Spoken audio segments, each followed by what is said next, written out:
अरे भरत, दोपहर में थोड़ा जल्दी आ जाओगी, मुझे 3 बजे शर्मा जी के यहाँ जाना है। अरे बाप रे, मीटिंग है मैडम की, फिर तो 3 बजे से पहले आना ही पड़ेगा। देखो काम है वहाँ, अगर लेट करोगे तो खाना खुद ही गर्म करके खाना पड़ेगा। समझ गया। आओ आगे तक छोड़ देता हूँ। नहीं, मैं पैदल चली जाऊंगी, वैसे थोड़ा चलना भी हो जाएगा, बाजू वाली गली में तो है। चलो बाय।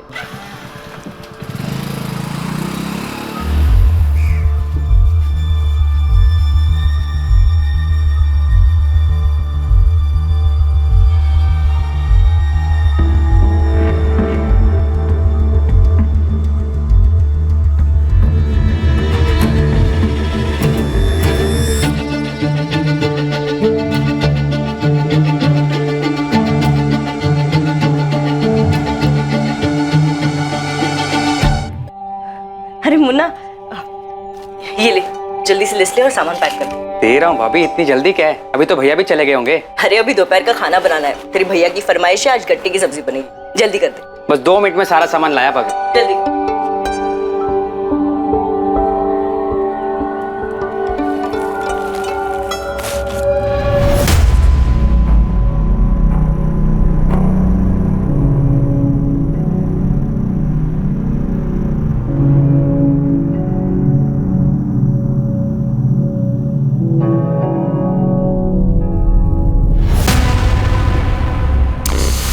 बेसन? बेसन भाभी, वरना गट्टे की सब्जी कैसे बनेगी? वैसे मुझे भी बहुत पसंद है गट्टे की सब्जी, मगर आपके हाथ से खाने में मजा आ जाता है। मतलब भाभी जी, आपके हाथ की सब्जी खाने में मजा आ जाता है। लीजिए भाभी आपका भाभी आपका सामान।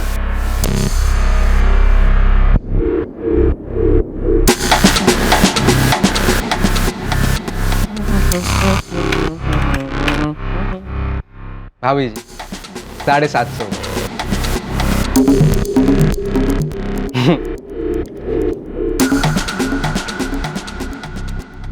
भाभी जी, हमें भी कभी घर बुलाइए गट्टे की सब्जी खाने के लिए, है?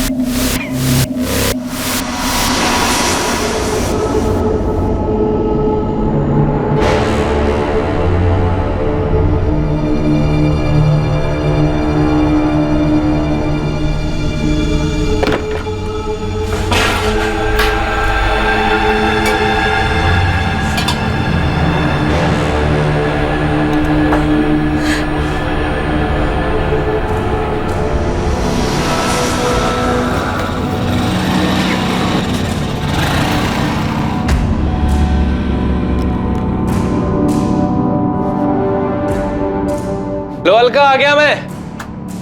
देख लो अभी 2 भी नहीं बजे। अलका,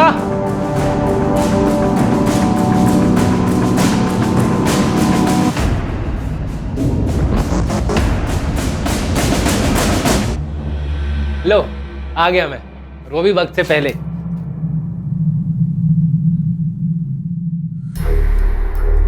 अलका,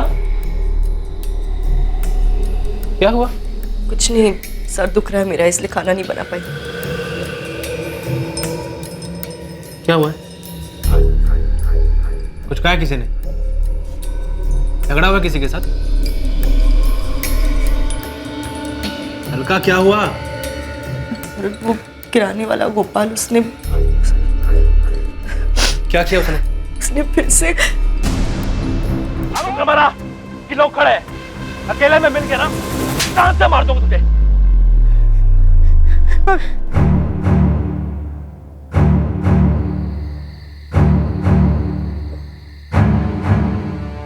बैठो यार, चढ़ गई है, घर भी जाना है, फिर मिलते हैं। गोपाल त्रिवेदी जैसे लोगों को समाज की गंदगी कहने में कोई हर्ज नहीं है। वो एक ऐसी विकृत मानसिकता का इंसान था जिसे महिलाओं के साथ अभद्र व्यवहार करने में आनंद महसूस होता था। मोहल्ले में हर कोई उसकी हरकतों के बारे में जानता था, लेकिन कभी किसी ने उसे टोका नहीं। अलका को भी गोपाल का व्यवहार बिल्कुल पसंद नहीं था, लेकिन वो अपने पति भरत के गुस्से से भी वाकिफ थी, इसलिए चुप रही। लेकिन जब पानी सर के ऊपर चला गया तब जाकर ये चुप्पी टूटी। इसके बाद भरत और गोपाल के बीच दुश्मनी खुलकर सामने आई, जो बढ़ती ही गई। क्या यह दुश्मनी किसी साजिश को अंजाम देने वाली थी जिसके बारे में कोई सतर्क नहीं था?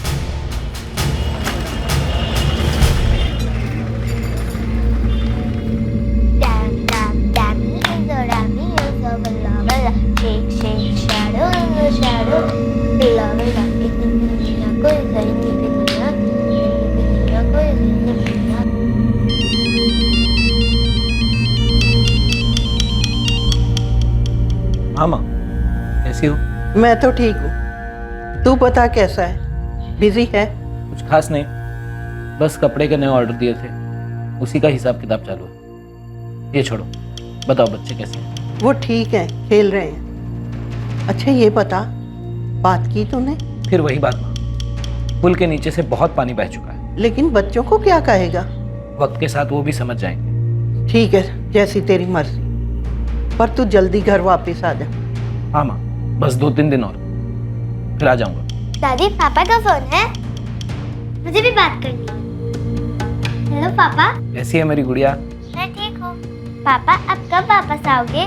बस 2 दिन में आ जाऊंगा बेटा। अच्छा पापा, एक बात बताओ। अच्छा बेटा, मैं बाद में फोन करता हूँ, कुछ अर्जेंट काम आ गया मुझे। कट गया।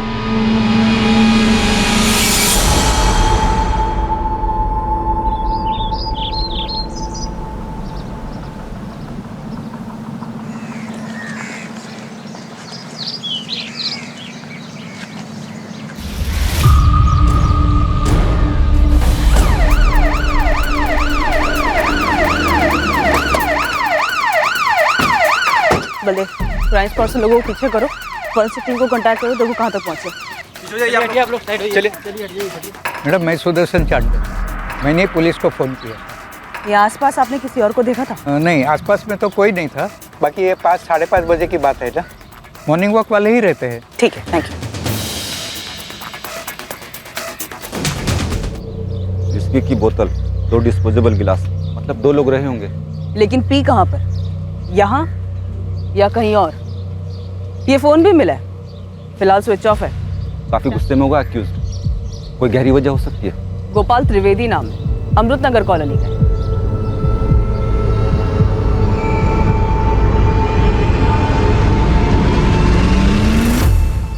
एक टीम की होगी मैडम, झड़प के वक्त गिर गई होगी। बॉडी पे स्टैबिंग के अलावा कोई और निशान नहीं है। कपड़े भी ठीक ही लग रहे हैं, लगता नहीं कि झगड़ा हुआ होगा बलदेव। और ये चेन शायद ये मर्डर की है। मर्डर करते वक्त यहाँ पे गिर गई होगी और उसे पता नहीं चला होगा। बलदेव, तुम एक काम करो, इस पूरे एरिया को स्कैन करो और जब तक फॉरेंसिक टीम नहीं आती यही रुको। तब तक मैं विक्टिम की फैमिली को इन्फॉर्म करता हूँ। जी सर, बॉडी को देखकर यही लग रहा है कि डेथ स्टैबिंग की वजह से हुई है। मोटिव पर्सनल लग रहा है। बॉडी पर से एक ड्राइविंग लाइसेंस भी मिला है। सर मैं रास्ते में हूँ, विक्टिम की फैमिली को इन्फॉर्म करने जा रही हूँ। Okay sir.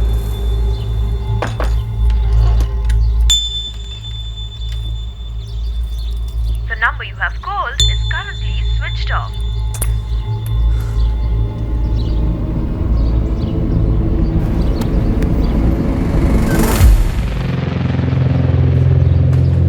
गोपाल त्रिवेदी घर यही है? जी मैडम, लेकिन वो यहाँ पे नहीं। आप कौन है उनकी? मैं उनकी वाइफ हूँ, काजल। काजल जी, आप हमारे साथ चलिए।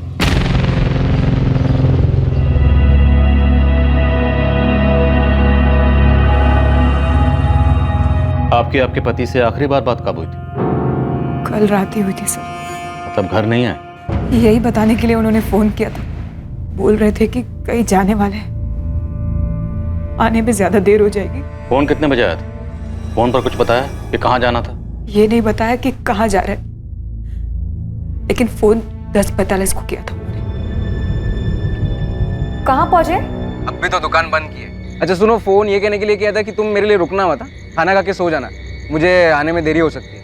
पर अभी इस वक्त कहाँ जाना है? मिलने जाना है किसी, ड्रिंक्स विंक्स भी हो सकती है, इसीलिए कह रहा हूँ तुम रुकना मत, खाना खा के सो जाना। मुझे आने में 12-1 भी बच सकता है, शायद और लेट हो जाए।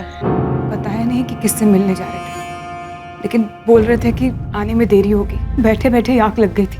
सुबह 6 बजे उठकर देखा तो वो वापस नहीं आए। मैंने फिर उनको फोन लगाया, उनका फोन फिर स्विच ऑफ आ रहा था। कुछ समझ में नहीं आ रहा था सर। ये लेट आना, शराब पीना, ये रोज की आदत थी या?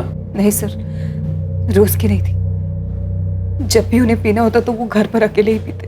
ये गोल्ड चेन ये आपके पति गोपाल की है? नहीं सर, उनकी नहीं है। वो ये सब नहीं करते थे। ध्यान से देखिए, हो सकता है किसी जान पहचान वाले के गले में देखी हो, किसी के घर में देखी हो। देखिए। नहीं सर, कुछ याद नहीं आ रहा है। दुकान किस चीज की है आप लोगों की? किराना स्टोर है सर, अमृत नगर में ही है। नहीं मैडम, मुझे तो पता ही नहीं चला। दुकान की एक चाबी गोपाल सेठ अपने साथ लेकर जाते थे और एक चाबी मेरे पास रहती है। तो मैंने सुबह आकर दुकान खोली और अब आपसे ये पता चल रहा है। पता नहीं मैडम, मतलब मुझे बताना चाहिए भी या नहीं, पर देख मुन्ना, जो भी जानता सीधा सीधा बता दे। गोपाल त्रिवेदी का मर्डर हो गया है। हो सकता है तेरी बातों से हमें कुछ पता चल जाए। गोपाल सेठ को एक बुरी आदत थी। न जाने कितने लोगों ने अपने मन में दुश्मनी पाल ली होगी उनके लिए। कैसी बुरी आदत और किस बात की दुश्मनी? घूरने की आदत मैडम। वो लेडीज़ को बड़ी अजीब नज़रों से घूरते रहते थे। बहुत ही बेशर्म तरीके से देखते थे सबको।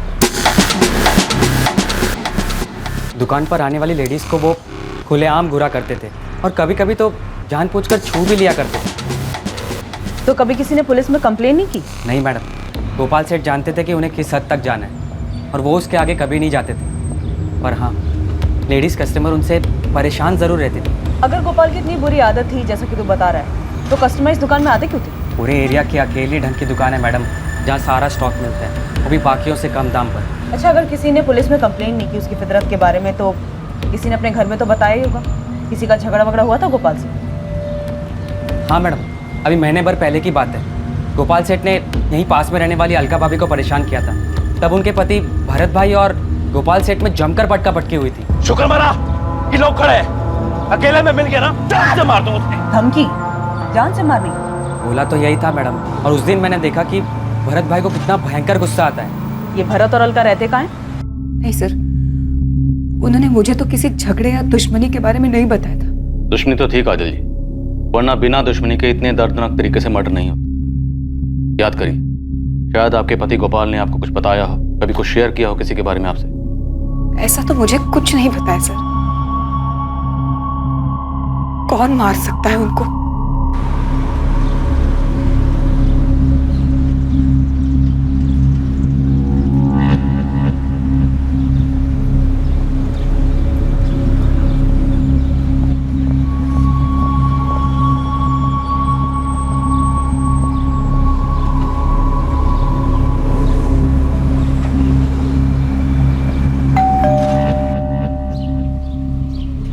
अलका जी? भरत गोयल है घर पे? नहीं, वो घर पर नहीं है। पर क्या बात है, क्यों पूछ रही हैं आप? गोपाल को जानती हो, किराना शॉप वाला जिसको भरत ने मारा था? जी जानती हूँ। तो ये भी जानती होगी कि इस बार किसी ने उसको जान से ही मार दिया। क्या? जान से मार दिया? हाँ, इतना चौंको मत अलका। लेकिन आप यहाँ क्यों आई है? भरत का क्या मतलब है इससे? बहुत बुरी तरह से मर्डर हुआ है उसका। भरत का झगड़ा हुआ था गोपाल से, तो सोचा तुमसे पूछती चलूं। नहीं, भरत ने ये सब नहीं किया है। भरत से कहना अमृत नगर पुलिस स्टेशन आ जाए। और एक और बात अलका, भरत निर्दोष है ये मुझे समझाने से पहले अपने मन को समझा।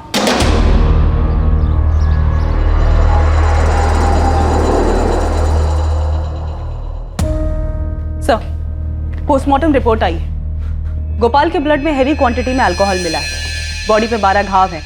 हमला चाकू जैसी धारदार चीज से किया गया है। मौत कब हुई? पिछली रात से, तकरीबन 12 से 1 बजे के बीच।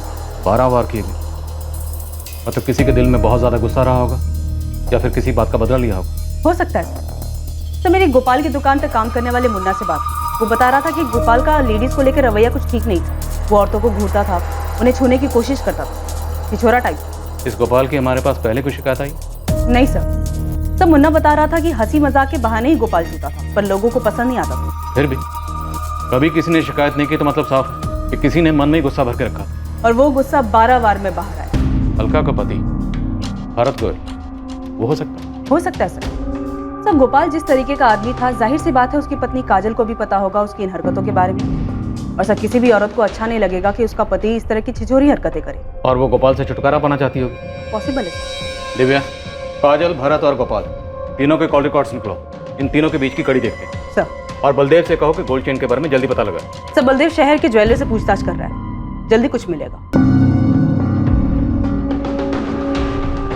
ये तो नमन लाल ज्वेलर्स वाले का आइटम है साहब। कौन सा? वो बड़े वाला शोरूम? हाँ साहब, वही फेमस, जिसकी बहुत सारी ब्रांच है। ये देखो, चेन पर उनका ट्रेडमार्क भी बना है। सर मैं मानता हूँ कि मैंने गोपाल के साथ मारपीट की थी। अब वो मर चुका है तो उसके बारे में बुरा भला नहीं बोलना चाहिए, लेकिन एक नंबर का छिछोरा और कमीना आदमी था। मेरी बीवी के साथ छेड़छाड़ की थी उसने। हाथ उठाया तो क्या गलत किया मैंने? उसने गलत किया था तो तुम्हें पुलिस के पास आना चाहिए था। उसे जान से क्यों मार डाला? सर मैंने उसे नहीं मारा है, और वो मारपीट वाला मामला तो वहीं का वहीं खत्म हो गया था। और मारपीट करते वक्त तुमने उसे धमकी नहीं दी थी? हाँ दी थी सर, गुस्से में और रौब झाड़ने के लिए बोल दिया था। मर्डर की रात तुम कहाँ थे? कब मर्डर की रात? कल रात 11 से 2 के बीच में तुम कहाँ थे? घर था सर, सो रहा था। इसे तो पहचानते हो? हमारी गोल्ड चेन?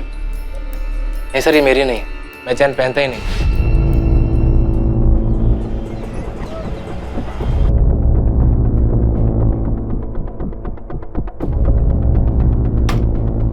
चेन तो हमारी है सर, पर यहाँ की नहीं है। फिर कहाँ की है? ये चेन हमारे गया डिस्ट्रिक्ट के शॉप से बेची गई। गया बिहार वाला? आपके पास वो खरीदने वाले का भी रिकॉर्ड होता है ना? हाँ है, 1 मिनट दीजिए बता दो।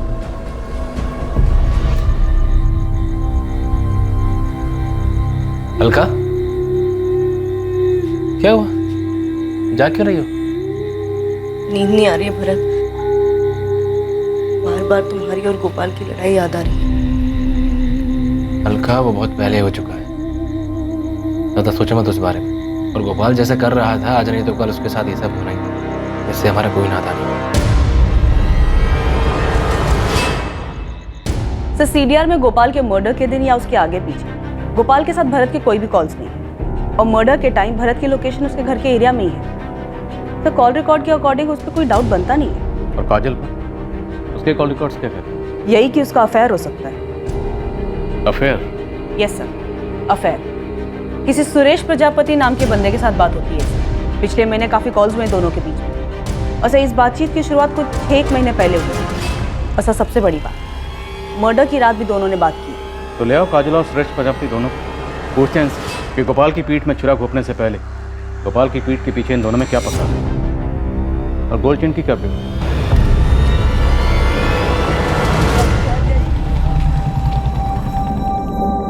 अब ये गेम खेलना बंद कर, स्कूल में लेट हो जाएगा। छोड़।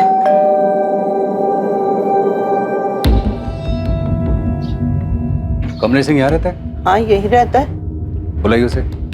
वो तो घर पे नहीं है। आप उसकी कौन? मैं उसकी माँ हूँ। कहाँ गया वो? कुछ दिनों के लिए बाहर गया है। लेकिन आपको कमलेश से क्या काम है? एक केस के सिलसिले में उससे बात करनी है। ये चेन कमलेश की है? हाँ ऐसी एक चेन है तो उसके पास, लेकिन फोटो देख के कैसे बता सकती हूँ कि ये चेन वही है या दूसरी? वो बाहर कहाँ गया? इंदौर गया है। इंदौर में कहाँ रुका है? कजल, पिछली बार तुमने हमें अपने और सुरेश के बारे में नहीं बताया। हमें बेकार में इतनी मेहनत करनी पड़ी, बताना चाहिए था ना। क्या चल क्या रहा है तुम दोनों के बीच में? सुरेश और मैं स्कूल के दोस्त हैं, उसके और मेरे बीच सिर्फ दोस्ती है बस। इस स्कूल के पुराने दोस्त से अचानक से पिछले 6 महीने से कैसे दोस्ती हुई? पहले तो नहीं थी ये दोस्ती। नहीं सर, क्योंकि स्कूल के बाद सबने अपने अपने रास्ते पकड़ लिए थे। मैं आगे की पढ़ाई के लिए बैंगलोर चला गया था और फिर वहीं काम करने लग गया। इतने सालों बाद अब वापस लौटा तो काजल से मुलाकात, और एक अरसे बाद अपने पुराने प्यार को देखकर तुम बहक गई। तुम जानती थी कि तुम्हारा पति जिसके साथ तुम खुश नहीं थी, तो पति का प्यार तुम्हें सुरेश में दिखाई। जी नहीं, मैं जानती थी गोपाल कैसा था, वो जैसा भी था मेरा पति था। और सुरेश सिर्फ एक दोस्त है जिससे मैं कभी कभार अपने दिल की बातें शेयर कर ली। वही तो मैं कह रही हूँ काजल, कि जो बातें तुम सुरेश के साथ शेयर करती थी वो बातें तुम गोपाल के साथ नहीं शेयर कर पाती थी। तुम दोनों के बीच में अफेयर चल रहा था ना? बोलो। कोई अफेयर नहीं है सर, काजल बस मेरी दोस्त है। उसने मुझे कभी उस नज़र से नहीं देखा। तो मतलब मामला एक तरफा था, सिर्फ तुम्हारी तरफ से प्यार था? सर मैं स्कूल के वक्त से ही काजल को बहुत पसंद करता था, और उसके मन में मेरे लिए कभी कुछ ऐसा था ही नहीं। फिर आगे की पढ़ाई के लिए मैं शहर छोड़कर चला गया सर। मन में था मेरे कि वापस आऊँगा तो उससे बात करूँगा, अच्छी नौकरी होगी तो शायद कुछ बात बनेगी। और अब जब वापस आया तो पता चला कि उसकी शादी हो चुकी। और तुम्हें यह भी पता चला कि जिस शख्स से शादी हुई है गोपाल, वो किस तरह का आदमी है? आई एम सॉरी टू से काजल, पर अगर वो इतना लीचड़ आदमी है तो तुम क्या क्यों रह रही हो? अलग क्यों नहीं हो जाती तुम? मर्दों के लिए कहना आसान होता है सुरेश, एक बार तुम मेरी तरफ से सोच के देखो। मैं क्या करूंगी, कहाँ जाऊंगी, मेरे अपने घर वाले ही मेरा साथ नहीं देंगे, और मेरे घर वाले गोपाल से खुश हैं। तुम्हारे घर वाले खुश हैं तो तुम खुश हो? ये कैसे खुशी है काजल? खुशी और गम अपने अपने दिमाग की सोच है सुरेश। गोपाल मेरा पति है, आज मेरे सर पर पक्की छत है, पहनने को अच्छे कपड़े हैं, 2 वक्त की रोटी है। जो कुछ है गोपाल का किया हुआ है, और वो जैसा भी हो मेरे साथ कभी भी बुरा नहीं करता वो। और रही मेरी बात, तो मैं तुम्हें दिल से बता दूं कि मैं दुखी नहीं हूँ। पर इसका मतलब ये तो नहीं कि तुम गोपाल के साथ वाकई खुश थी। मैं दुखी नहीं थी, ये मैंने बता दी, कि जिसे जो चाहिए वो समझे। तो ये सब सुनने के बाद तो तुम गोपाल से नफरत करने लगे होगे। सर मेरी जगह कोई भी होता तो और क्या करता? मेरी दोस्त की लाइफ खराब कर रहा था वो। तुम्हें क्या लगता गोपाल को मारकर तुमने अपने दोस्त की लाइफ संवार दी? जी नहीं सर, किसी को नापसंद करने का ये मतलब थोड़ी कि उसको जान से ही मार दिया जाए। पर हमारी बातों से लग रहा है कि तुम काजल को इन हालात में ज़्यादा वक्त तक नहीं देख सकते थे, और काजल को इन हालात से निकालने का तुम्हारे सामने यही एक रास्ता था, जिसका नतीजा हमारे सामने। ऐसा करने से काजल तुम्हें मिल जाती। सर आप ये सब थियोरीज बना रहे हैं। मैं पहले ही बता चुका हूँ, मैंने कुछ नहीं किया। हाँ मैं गोपाल को नापसंद करता था, पर सर मैं उससे आज तक मिला तक नहीं। तुम कल रात कहाँ थे? 11 से 2 के बीच में। सर मैं घर पे सो रहा था। ये सोने की चेन तुम्हारी? जी नहीं सर, मैं चेन्स नहीं पहनता। सर, उस आदमी का पता चल गया जिसकी गोल्ड चेन है वो। गोपाल त्रिवेदी की हत्या अब एक पहेली बनती जा रही थी। इस हत्या के कई संदिग्ध थे और सबके पास हत्या करने की अलग अलग वजह थी। इन सभी संदिग्धों की लिस्ट में एक और नाम शामिल होने वाला था। क्या वही असली कातिल था, या फिर ये एंगल सिर्फ इन्वेस्टिगेशन को भटकाने की एक साजिश थी?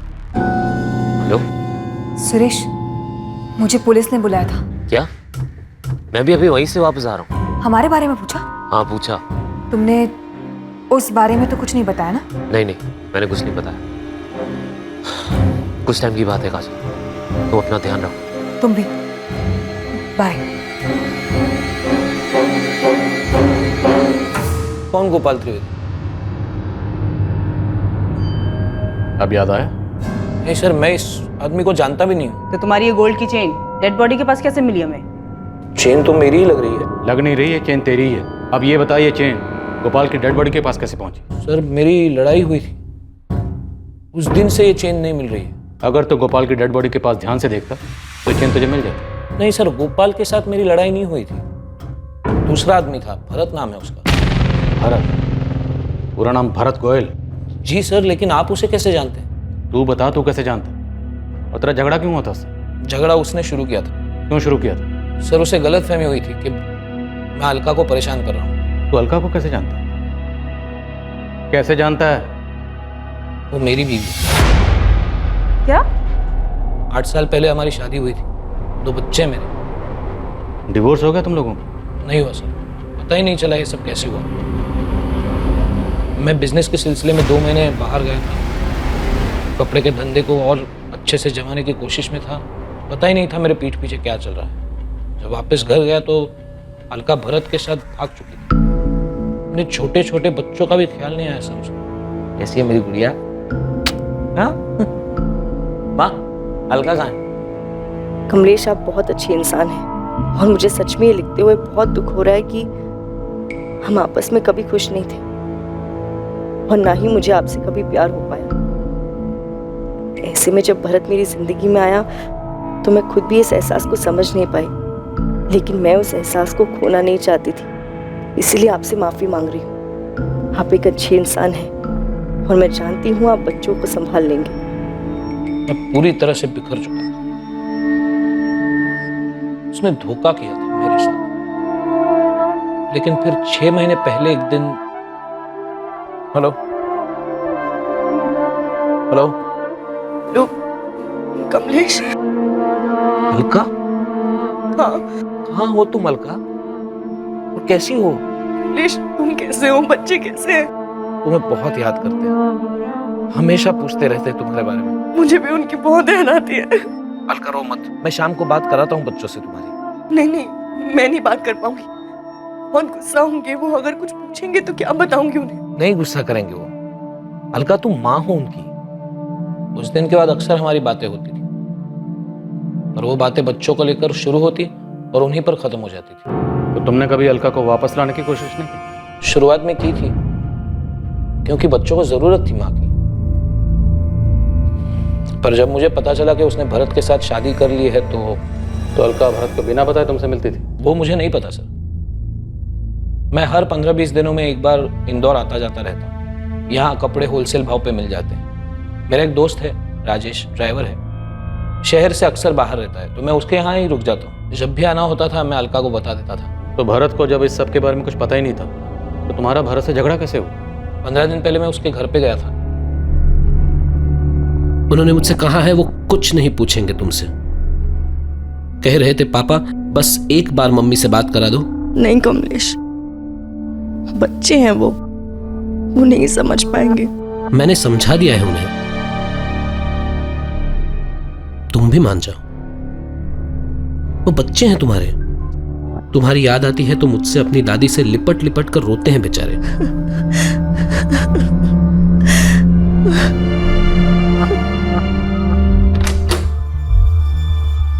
भरत, तू यहाँ मेरे घर तक पहुंच गया तू? हाँ? वो यहाँ पे सिर्फ बच्चों से बात कराने के लिए आए हैं। और तुझे भी मजा आ रहा ना मेरी पीठ पीछे ये सब करके? भरत ऐसी कोई बात नहीं है, बच्चों को सिर्फ अलका से बात करनी है। अपनी नौटंकी बंद कर। बच्चों का नाम लेके इमोशनल ब्लैकमेल कर रहा तू? चल निकल जाते हैं। भरत जाने दो। अलका से दूर रहना, अपने बच्चे खुद संभाल। अलका बच्ची नहीं है, उसने जो करना था उसने किया है। दोबारा इसके आसपास दिखा ना, छोड़ूंगा नहीं तुझे। तो तुम्हारी ये चेन उसी झगड़े में गुम हुई थी या तुम दोबारा अलका से मिलने गए थे? नहीं, इसी झगड़े में। मुझे अगले दिन उसका पता चला तो मैं फिर से भरत के घर गया। बड़ा आदमी है तू, मार खाने के बाद भी कुत्ते की तरह घूम के वापस आ गया। कोई शौक नहीं मुझे उसके पीछे घूमने का, रख उसे अपने पास। कल जब तूने मेरी कॉलर पकड़ी थी, मेरी गोल्ड की चेन यहाँ गिर गई थी, वही लेने आया हूँ। कोई चैन नहीं है तेरे यहाँ पर, चल निकल यहाँ से। कमलेश, यहाँ कोई चेन नहीं गिरी तुम्हारी, प्लीज जाओ यहाँ से। चलो। तो हो सकता है तुम्हारी चेन भरत को मिल गई हो। शायद, लेकिन भरत से ना अलका ने पूछा ना मैंने पूछा। अब आप बोल रहे हो तो मुझे पक्का यकीन है वो चेन भरत को मिली और उसने छुपाई। लेकिन अगर चेन भरत को मिली थी तो ये चेन गोपाल की डेड बॉडी के पास कैसे पहुंची? सर मुझे कैसे पता होगा सर, मैं गोपाल को जानता तक नहीं। इस कमलेश सिंह के बारे में क्या जानती हो? गया बिहार का रहने वाला है। नहीं मैडम, मैं इन्हें नहीं पहचानती हूँ। गोपाल ने इसके बारे में कभी कुछ नहीं बताया? नहीं मैडम। कौन है ये? साहब बात तो सही है, भरत गुस्से वाला तो है और अपनी बीवी को लेके कुछ ज्यादा ही चौकन्ना रहता है। मतलब? मेरी बहन की शादी तय हो गई है भाभी जी। अरे वाह, बधाई हो मोहन। आपको और भैया को दोनों को आना है। हाँ हाँ बिल्कुल आएंगे।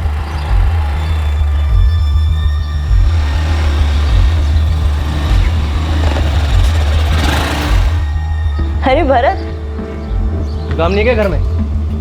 अरे मोहन अपनी बहन की शादी का कार्ड देने आए थे। तो कार्ड ले लिया ना, अंदर जाओ। ऐसा इसके बाद क्यों कर रही थी उससे? भरत, तुम्हारा दिमाग खराब हो गया है क्या? पागल हो गए हो तुम? हाँ, पता नहीं पहले से ऐसे थे अब।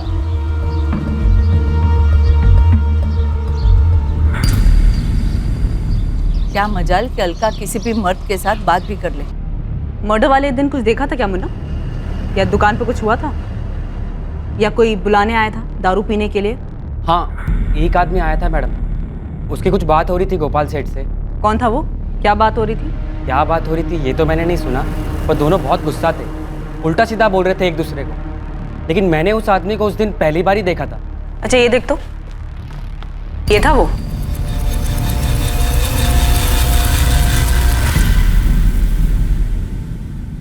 ऐसे क्या देख रहे सर? सर मैं बता चुका हूँ सब कुछ। याद है मुझे, अच्छी तरह से याद है कि तूने क्या बताया था। जो जानता था सर वही बताया है। यही कहा था ना तूने? तो गोपाल को जानता तक नहीं, उससे कभी मिला भी नहीं। हाँ सर। तो जिस दिन गोपाल का मर्डर हुआ तेरा भूत गया था उसकी दुकान पे झगड़ा करने? हाँ मैडम, यही था।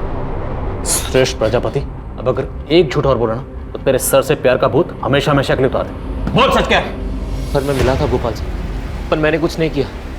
मैं बस उसको समझाने गया था कि उसकी हरकतों की वजह से काजल बहुत परेशान रहती है, पर वो उल्टा मुझे पे दोष जमाने लगे सर। मुझसे मेरी बीवी के बारे में बात कर रहा है। साले तू है कौन बे? देखो गोपाल, मैं झगड़ा करने नहीं आया, बस एक बार मेरी बात सुन। अबे अपना मुंह बंद रख और पहले ये बता तू है कौन हमारे बीच में आने वाला? मैं तुम्हारे बीच में नहीं आ रहा हूँ भाई, मैं बस तुम्हें इतना समझाना हूँ कि तुम्हारी छिचोरी हरकतों की वजह से काजल बहुत परेशान रहती है। ए औकात में रह, और मुझे मत सिखा मुझे क्या करना चाहिए और क्या नहीं। दोबारा मेरी बीवी का नाम अपने मुंह से मत निकालना। तुम्हें दिखाई नहीं देता क्या तुम्हारी वजह से कितनी परेशान रहती है काजल? तो तुझे क्यों इतना दर्द हो रहा है उसके लिए? देखो गोपाल, गलत बात मत करो, वो मेरी अच्छी दोस्त है, ठीक है ना? इससे पहले कि तुम्हारी सारी दोस्ती झाड़ दूं ना, निकल इधर से और दोबारा दिखना मत। चल। तो उसने जो तेरी बेइज्जती की, उसी रात तूने उसका मर्डर करके उसका बदला ले लिया? नहीं सर, मैं रात में उससे मिला ही नहीं। उसकी दुकान से मैं सीधा अपने घर चला गया था और काजल को मैंने फोन करके बताया इस बारे में। और अगले दिन जब मुझे पता पड़ा उसका खून हो गया तो सर मैं घबरा गया। तूने तो कुछ नहीं किया, फिर क्यों घबरा गया? सर मेरा झगड़ा हुआ था ना उसके साथ और काजल ने मना किया था मैं आप लोगों को कुछ भी बताऊं। तुमने उस बारे में तो कुछ नहीं बताया ना? मतलब सब में काजल भी शामिल है? नहीं सर, वो बस चाहती थी मैं सब चक्करों में ना पड़ूं, क्योंकि वो भी जानती है मैंने कुछ नहीं किया सर।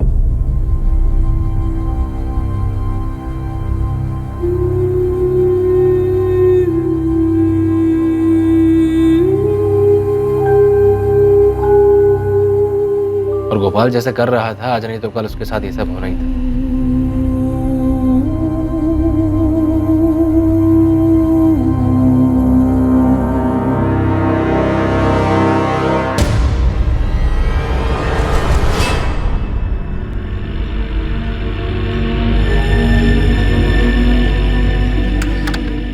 भरत, कहाँ चली जाते हो इतनी रात में? बाहर से आवाज आई थी, देखने गया था।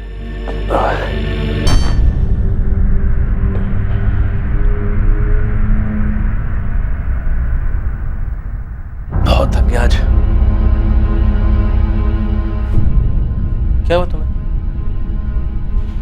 कल पुलिस ने बुलाया है। हाँ तो परेशान क्यों? बताया है ना, क्या बोलना है?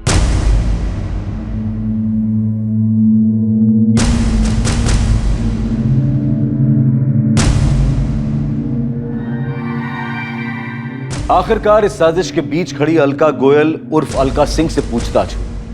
देखने में भले ही किसी भी चीज में उसकी भागीदारी ना लग रही थी, लेकिन शायद ये सारी की सारी साजिश उसी के इर्द गिर्द घूम रही थी। क्या अलका सिर्फ एक बेखबर मोहरा थी या फिर इस साजिश के पीछे अलका का ही चालाक दिमाग था? आप लोग मुझे इसमें क्यों घसीट रहे हैं सर? मेरा इस मामले से कोई लेना देना नहीं है। अरे नहीं अलका जी, आपको तो हमने बस ऐसे ही बुला लिया। हमने सोचा आपके नए नवेले पति भरत और पुराने पति कमलेश दोनों को हम थाने की चाय पिला चुके हैं, बस सिर्फ आप बची थी। सोचा आपको ही बुला लेते, एकदम सेंटर में जो आप हो। गोपाल, भरत, कमलेश सबसे कनेक्टेड हो। सर कमलेश ने क्या किया है? उसने कुछ नहीं किया, वो बेचारा तो खुद विक्टिम है। उसकी गोल्ड चेन जो मिली है क्राइम स्पॉट से, वही गोल्ड चेन जो भरत से झगड़ा करते वक्त आपके घर में गिर गई थी। अच्छा खेल खेला तुम लोगों ने। सर क्या मतलब है आपका? मतलब तो तूने निकाला। गोपाल भी गया काम से और पुराना पति कमलेश भी परेशान नहीं करेगा। एक तीर दो निशाने। नहीं सर, भरत किसी का मर्डर नहीं कर सकता। मैंने तो किसी का नाम ले लिया, भरत का नाम तो तुम ले रही हो। अब जब नाम ले ही रही हो तो ये भी बता दो कि भरत से कब और कैसे मिले। 1 साल पहले मिली थी। कमलेश दुकान के काम से काफी दिनों के लिए बाहर गए हुए थे, तब मैं ही सब कुछ देख रही थी। राजू, ये वाले कपड़े साइड में रख।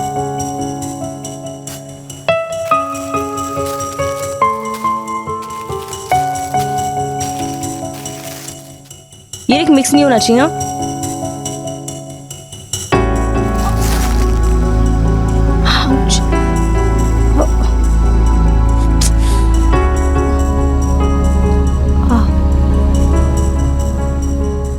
उसके पहली बार छूते ही मुझे वो एहसास हुआ था जो इतने सालों में कमलेश के साथ कभी नहीं हुआ था। तुमने भरत को अपनी पिछली जिंदगी के बारे में कुछ नहीं बताया? नहीं सर, मुझे डर लगता था कि कहीं मैं भरत को खो ना दूं। लेकिन भरत को पाने के बाद भी मैं अपने बच्चों को भूल नहीं पाई।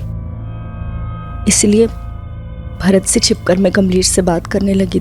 तो आखिर ये झूठ का घड़ा फूटा कैसे? मैं यहाँ सिर्फ बच्चों के लिए आया हूँ अलका, प्लीज एक बार बात कर लो। बार बार एक ही बात क्यों दोहरा रहे हो कमलेश? मैं बच्चों से नहीं बात कर पाऊंगी। क्यों नहीं? वो बच्चे हैं तुम्हारे। मैं वादा करके आया हूं उनसे, इस बार उनकी मम्मी जरूर उनसे बात करेगी। कौन है ये अलका?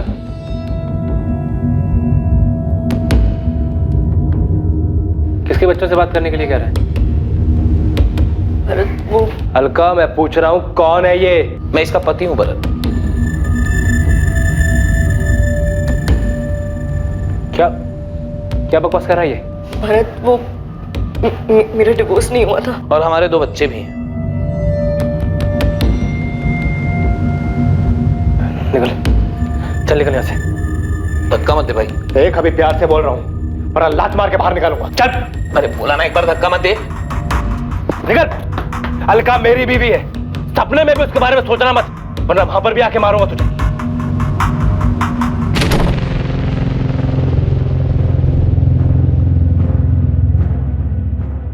प्यार करती है उससे? जाना उसके साथ तो अभी निकल जा। नहीं भरत, मैं तुम्हारी बीवी हूँ, मुझे यही रहना है तुम्हारे साथ। अलका, मुझे छोड़ के मत जाना कभी।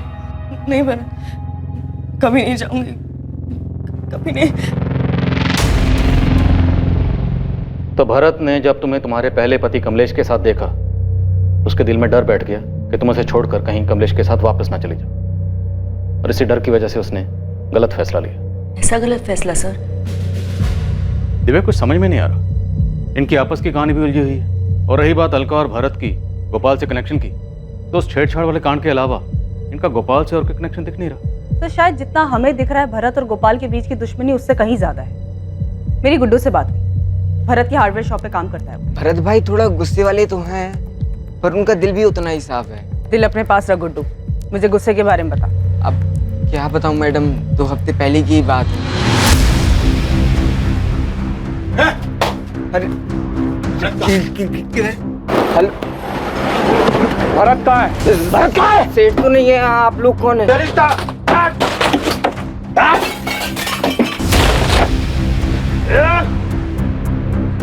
भरत को समझा देना, थोड़ा हिसाब में रहा करे, नहीं तो अगली बार से ना हमारी लाठी उसका सर होगा, समझा? मैंने बताया भरत भाई को कि गोपाल के आदमी ने किया है ये। तुझे कैसे मालूम चला कि वो गोपाल के आदमी थे? क्योंकि उनमें से एक आदमी पहले गोपाल की दुकान में काम करता था, मैं पहचान गया था उसे। मतलब भरत जानता था कि उसकी दुकान गोपाल ने तोड़वाई? तो क्या भरत ने गुस्से में गोपाल से बदला लिया? सब भरत के गुस्से का भरोसा नहीं है, वो कुछ भी कर सकता है। दिव्या, मुझे लग रहा है कोई हमारे साथ खेल खेल रहा है, जो नहीं है हमें वो दिखाया जा रहा है। हालांकि इनमें से किसी के भी खिलाफ हमारे पास कोई सबूत नहीं है, लेकिन सुरेश, काजल, अलका और भरत सबके पास मर्डर का मोटिव। लेकिन क्राइम सीन से हमें कमलेश की गोल्ड चेन मिलती है। सब इनमें से जो कोई भी है बहुत चालाक है। सिर्फ इस गोल्ड चेन के अलावा हमारे पास कोई डायरेक्ट लिंक नहीं है। दिव्या, हम अभी तक वही देखते आ रहे हैं जो हमें दिखाया गया है। हालांकि इस केस में एक तीर से 2 निशाने तो लगाए गए, पर मुझे लगता है कि तीर की कमान उन हाथों में नहीं है जिनके बारे में हम सोच रहे हैं।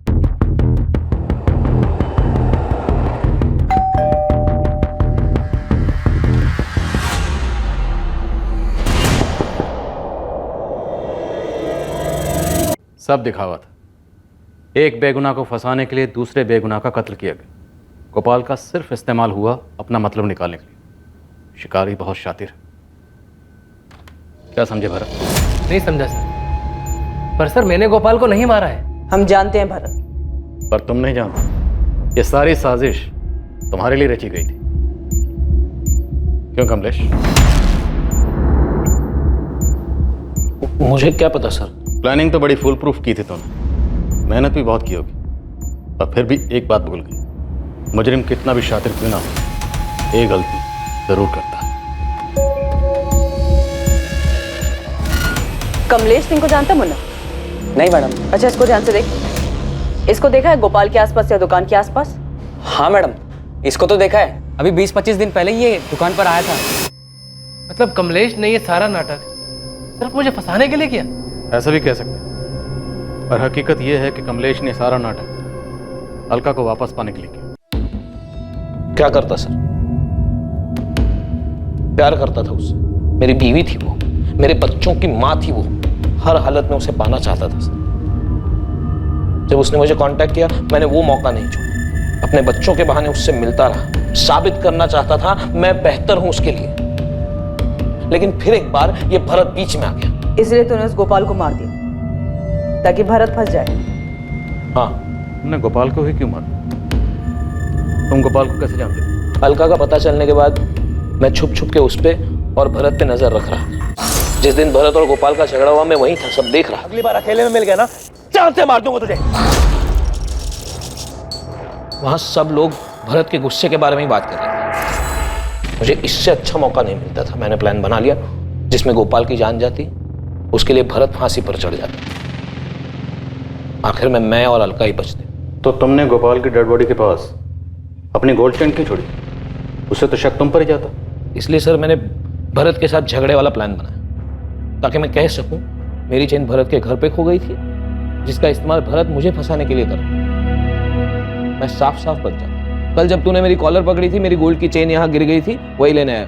और गोपाल को अपने साथ दारू पीने के लिए कैसे मनाया? दोस्ती की, धंधे वाली दोस्ती।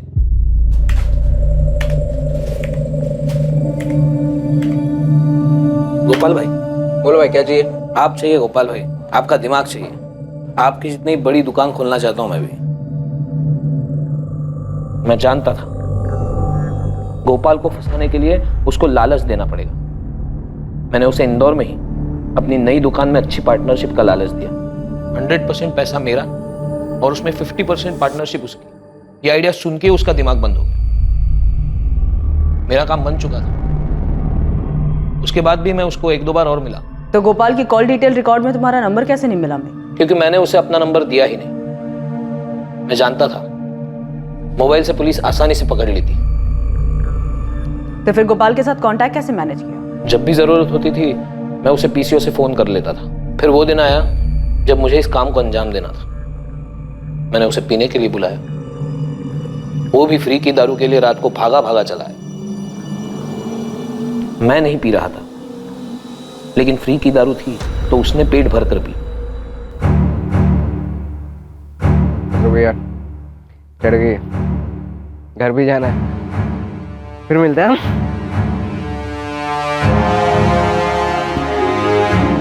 फिर मैंने अपनी गोल्ड चेन वहीं छोड़ दी।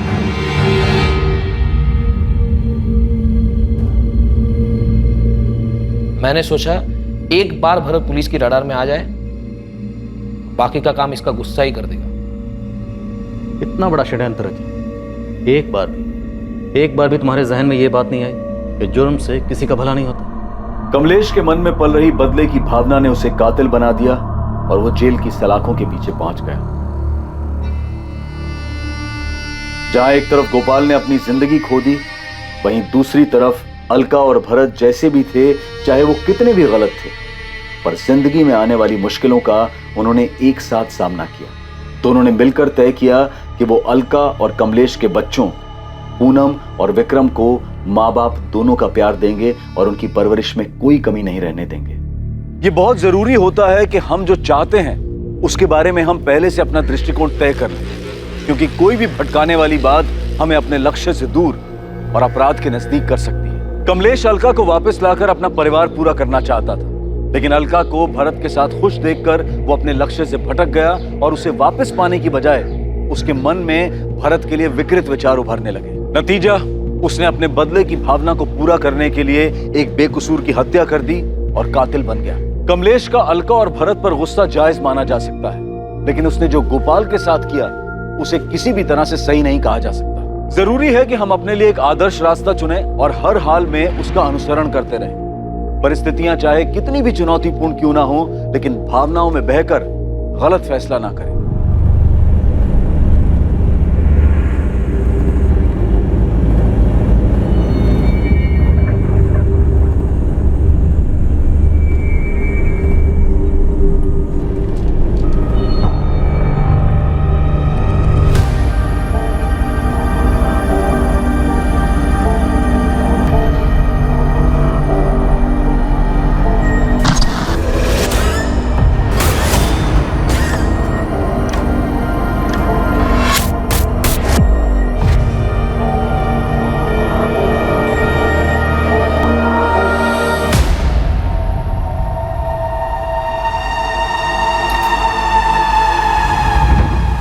तुम्हारा खेल खत्म हो गया चिराग। पुलिस आ चुकी है, औरतों ने आवाज उठाना शुरू कर दिया है। अब वो किसी से नहीं डरने वाली। तुम्हें क्या लगा तुम कभी पकड़े नहीं जाओगे? बहुत कर चुके औरतों का शोषण, अब सच सामने आ गया है। I'm sorry. Really I am sorry, मुझसे गलती हो गई, आइंदा कभी ऐसा नहीं होगा। मुझे मेरी गलती का एहसास है। कौन सी गलती चिराग? अब क्या बड़बड़ा रहे हैं? पुलिस आ गई। पुलिस क्यों आएगी? एजेंसी वाले आए हैं अपने नए क्रिएटिव के साथ। मैं तो आपको बुलाने आई थी। Chirag, everything okay? Are you fine? या आई एम फाइन। तुम चलो, मैं आया।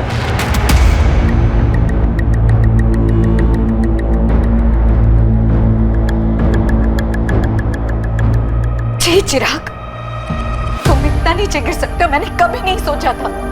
पापा, आपने ऐसा करने से पहले ये तक नहीं सोचा कि आपकी भी एक जवान बेटी है? How could you do this? अरे तुमने तो हमें जीते जी मार डाला चिराग। I hate you पापा। आप ऐसा कैसे कर सकते हो? आप मेरे पापा हो ही नहीं सकते। You are a molester। Shalini, I am sorry. Sorry Janvi बेटा। तुमने हमें कहीं का नहीं छोड़ा। निकल जाओ यहाँ से और दोबारा कभी अपनी शक्ल मत दिखाना। अरे घिन आती है मुझे ये सोच कर कि तुम मेरे पति हो। चिराग, क्या हुआ? कहाँ खो गए? पापा आओ ना, कब से वेट कर रहे हैं।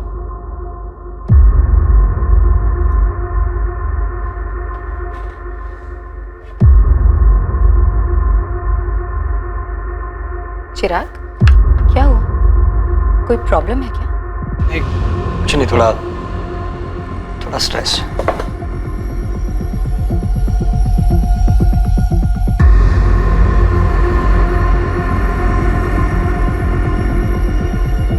एक के बाद एक sexual harassment in work place यानी कि ऑफिस स्पेस में हो रहे यौन उत्पीड़न की घटनाएं सामने आ रही हैं। ज्यादा से ज्यादा महिलाएं यौन उत्पीड़न के खिलाफ आवाज उठा रही हैं। यही वक्त है जब महिलाओं को सामने आना होगा। यौन उत्पीड़न का एक और मामला आज सुर्खियों में है। चिराग साहनी, जो एक मल्टीनेशनल कंपनी PXR फाइनेंशियल्स के टॉप एग्जीक्यूटिव है, चिराग साहनी पर सेक्सुअल हरासमेंट के आरोप लगाए गए हैं। गिल्ट यानी अपराध बोध मानसिक अशांति का एक बहुत बड़ा कारण, खुद से हुई भूल का नतीजा। अपराध बोध एक डर भी है कि गलती पकड़ी जाएगी और उसका परिणाम भुगतना ही पड़ेगा। जरूरी नहीं है कि अपराध हमेशा प्रायश्चित की भावना को जन्म दे। कभी कभी यह डर एक इंसान को अपनी गलतियों को गलत तरीके से छिपाने के लिए किसी भी हद तक ले जाता है।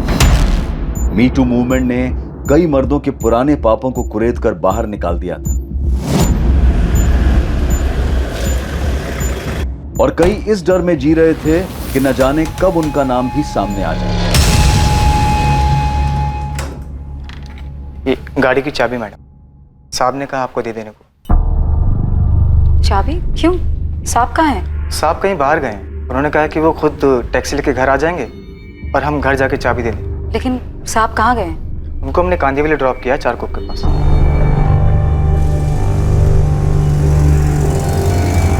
कल्पेश, चाबी घर पे दे देना, मैं अपने आप पहुंच जाऊंगा। साहब, वो कल से हम छुट्टी पर हैं। वो आपसे कही थी ना 4 दिन की छुट्टी के लिए।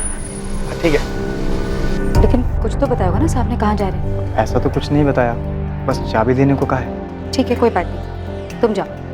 अच्छा हाँ जी, 4 दिन की छुट्टी पर हो ना? हाँ। टाइम से ज्वाइन कर लेना, 4 का 5 दिन मत करना। वो हम टाइम से लौटाएंगे मैडम।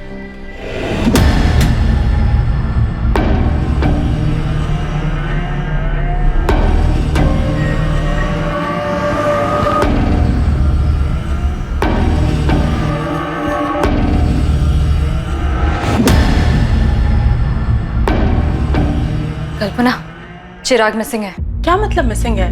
मिसिंग मतलब उनका कुछ पता नहीं चल रहा है। उनका फोन भी बंद है।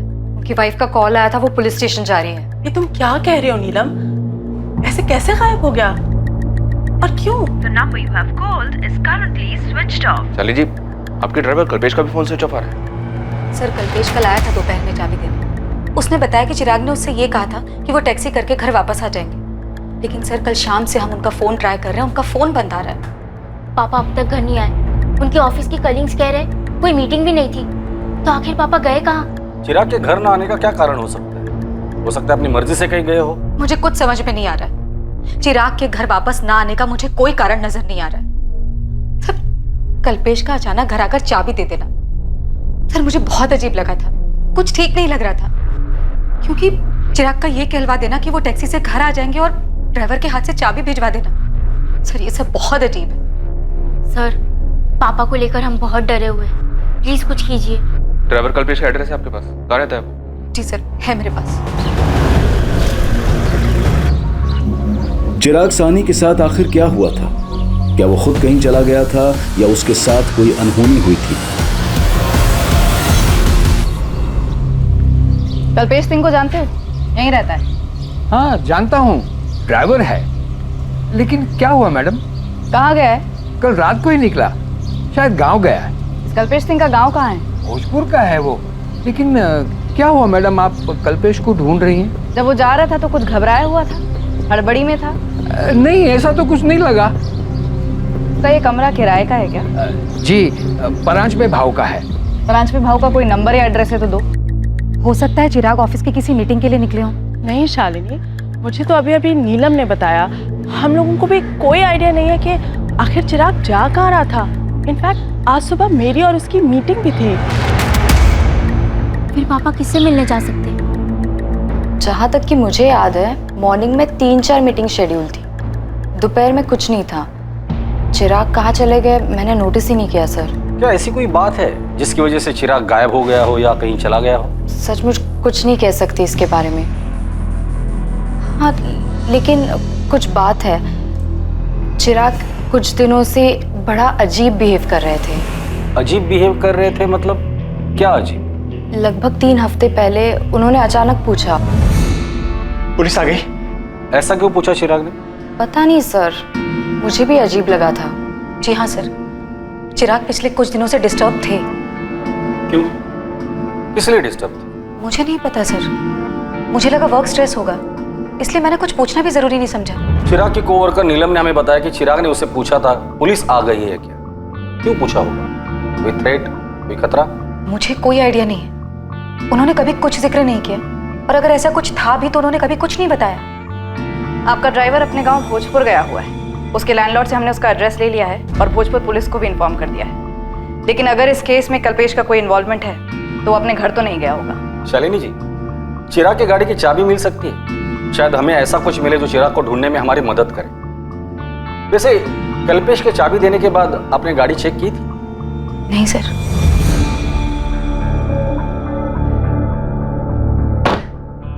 गाड़ी में तो ऐसा कुछ भी नहीं है जो किसी अनहोनी की तरफ इशारा करे। सर मेरे पति कहाँ है? इससे पहले कभी ऐसा नहीं हुआ कि वो बिना बताए कहीं चले गए हों।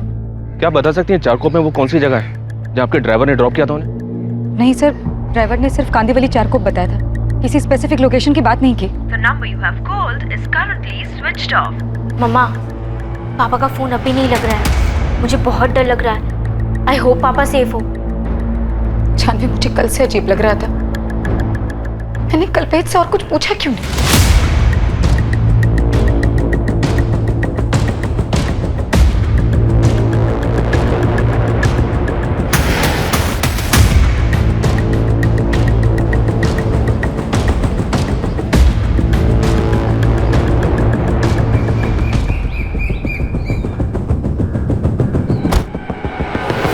कल्पेश सिंह? हाँ साहब, हम ही कल्पेश हैं। तेरा बॉस चिराग सानी, क्या किया तूने उसके साथ? कहाँ है वो? क्या मतलब क्या किया साहब? हम अपने मालिक के साथ क्या करेंगे साहब? हम छुट्टी पर थे इसलिए फ़ोन बंद था, घर गए थे। माँ पिताजी के साथ कल शहर जाना था लड़की देखने, इसलिए अपने साहब से 4 दिन की छुट्टी ली थी। तो कहाँ है चिराग सानी? 26 को तो उन्हें छोड़ने गया था, तब से वो गायब है। उन्हें ही कुछ किया होगा। चल बता, कहाँ ठिकाने लगाया चिराग सानी को? ये आप क्या कह रहे हैं साहब? हम ठिकाने क्यों लगाएंगे साहब? साहब हम मामूली से ड्राइवर हैं। हमारे साहब ने हमें चारकोप ड्रॉप करने को कहा और हमने किया, और उसके बाद चाबी भी देकर आए घर पे मेम साहब। आप उनसे पूछ लीजिए। हमने उससे कड़ी पूछताछ की, लेकिन वो कहीं भागा नहीं था, वो अपने घर पर ही था भोजपुर। मैम ये कल्पेश क्या कह रहा है? मेरे हस्बैंड चारकोप में कहाँ गए थे? वही हम पता लगाने की कोशिश कर रहे हैं शालिनी। हमने चिराग के फोन रिकॉर्ड्स मंगाए हैं। साहब हम ले चलते हैं आपको जहां हमने चिराग साहब को ड्रॉप किया। हम झूठ क्यों बोलेंगे साहब? पिछले 2 साल से हम उन्हीं के संग काम कर रहे हैं। तो कहाँ है चिराग सानी? मैंने चिराग को ड्रॉप किया, उसके बाद वो कहाँ चला गया? हमें नहीं पता साहब। ऑफिस के नीचे खाना खा रहे थे, वहाँ जल्दी में आए और कहा गाड़ी निकालो, चारकोप नाका चलना। फिर पूरे रास्ते बहुत परेशान से दिखाई दे रहे थे। और कुछ बोला भी नहीं उन्होंने। तेरे साहब चिराग सानी परेशान क्यों थे? तू तो दिन भर उनके साथ रहता था ना? हाँ साहब, रहता था, लेकिन ये हमें नहीं पता कि हमारे साहब कुछ दिनों से परेशान क्यों थे। और 2 हफ्ते पहले अचानक एक अजीब सा सवाल पूछा था उन्होंने हमसे। कल्पेश। जी साहब, अगर मुझे कुछ सेटल करना हो तो तू मेरे लिए कर सकता है क्या? क्या सेटल करना है साहब? है कुछ सेटलमेंट? कहो ना साहब, हम करेंगे जो कहेंगे आप। अरे वो छोड़। सेटलमेंट? कैसी सेटलमेंट? सर ये कल्पेश क्या कह रहा है? उसे सेटलमेंट के बारे में नहीं पता। उसने बताया कि चिराग बात करते करते ही बीच पे रुक गया। सर पापा किसी मुसीबत में हैं, कहीं फंस गए होंगे। हमारे पापा ऑलरेडी किसी चीज में फंसे हुए थे, कोई मुसीबत या कोई डर जो उनके बिहेवियर से उनके ऑफिस स्टाफ को भी लग रहा था। सर 2 दिन हो गए, पापा की कोई खबर नहीं। प्लीज आप जल्दी कुछ कीजिए। जानवी, हम वो सब कुछ कर रहे हैं जो हमें करना चाहिए। हमारी एक टीम कल्पेश के साथ उस जगह पर गई है जहां पर उसने चिराग को ड्रॉप किया। चिराग साहनी को जहां ड्राइवर कल्पेश ने उतारा था, उसी जगह पुलिस को उसके अगले पड़ाव का सुराग मिलने वाला था। हालांकि वो भी रहस्यों से भरा ही था, लेकिन उसके फोन रिकॉर्ड से यह जानकारी जरूर मिलने वाली थी कि चिराग साहनी को आखिर हर वक्त क्या डर सता रहा था।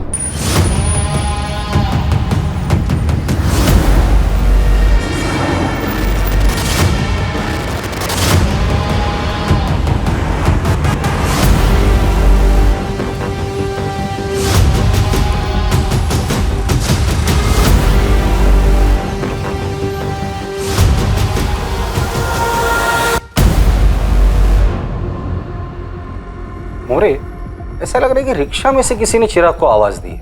जी हाँ सर, चिराग ने तो रिक्शा नहीं रुकवाया।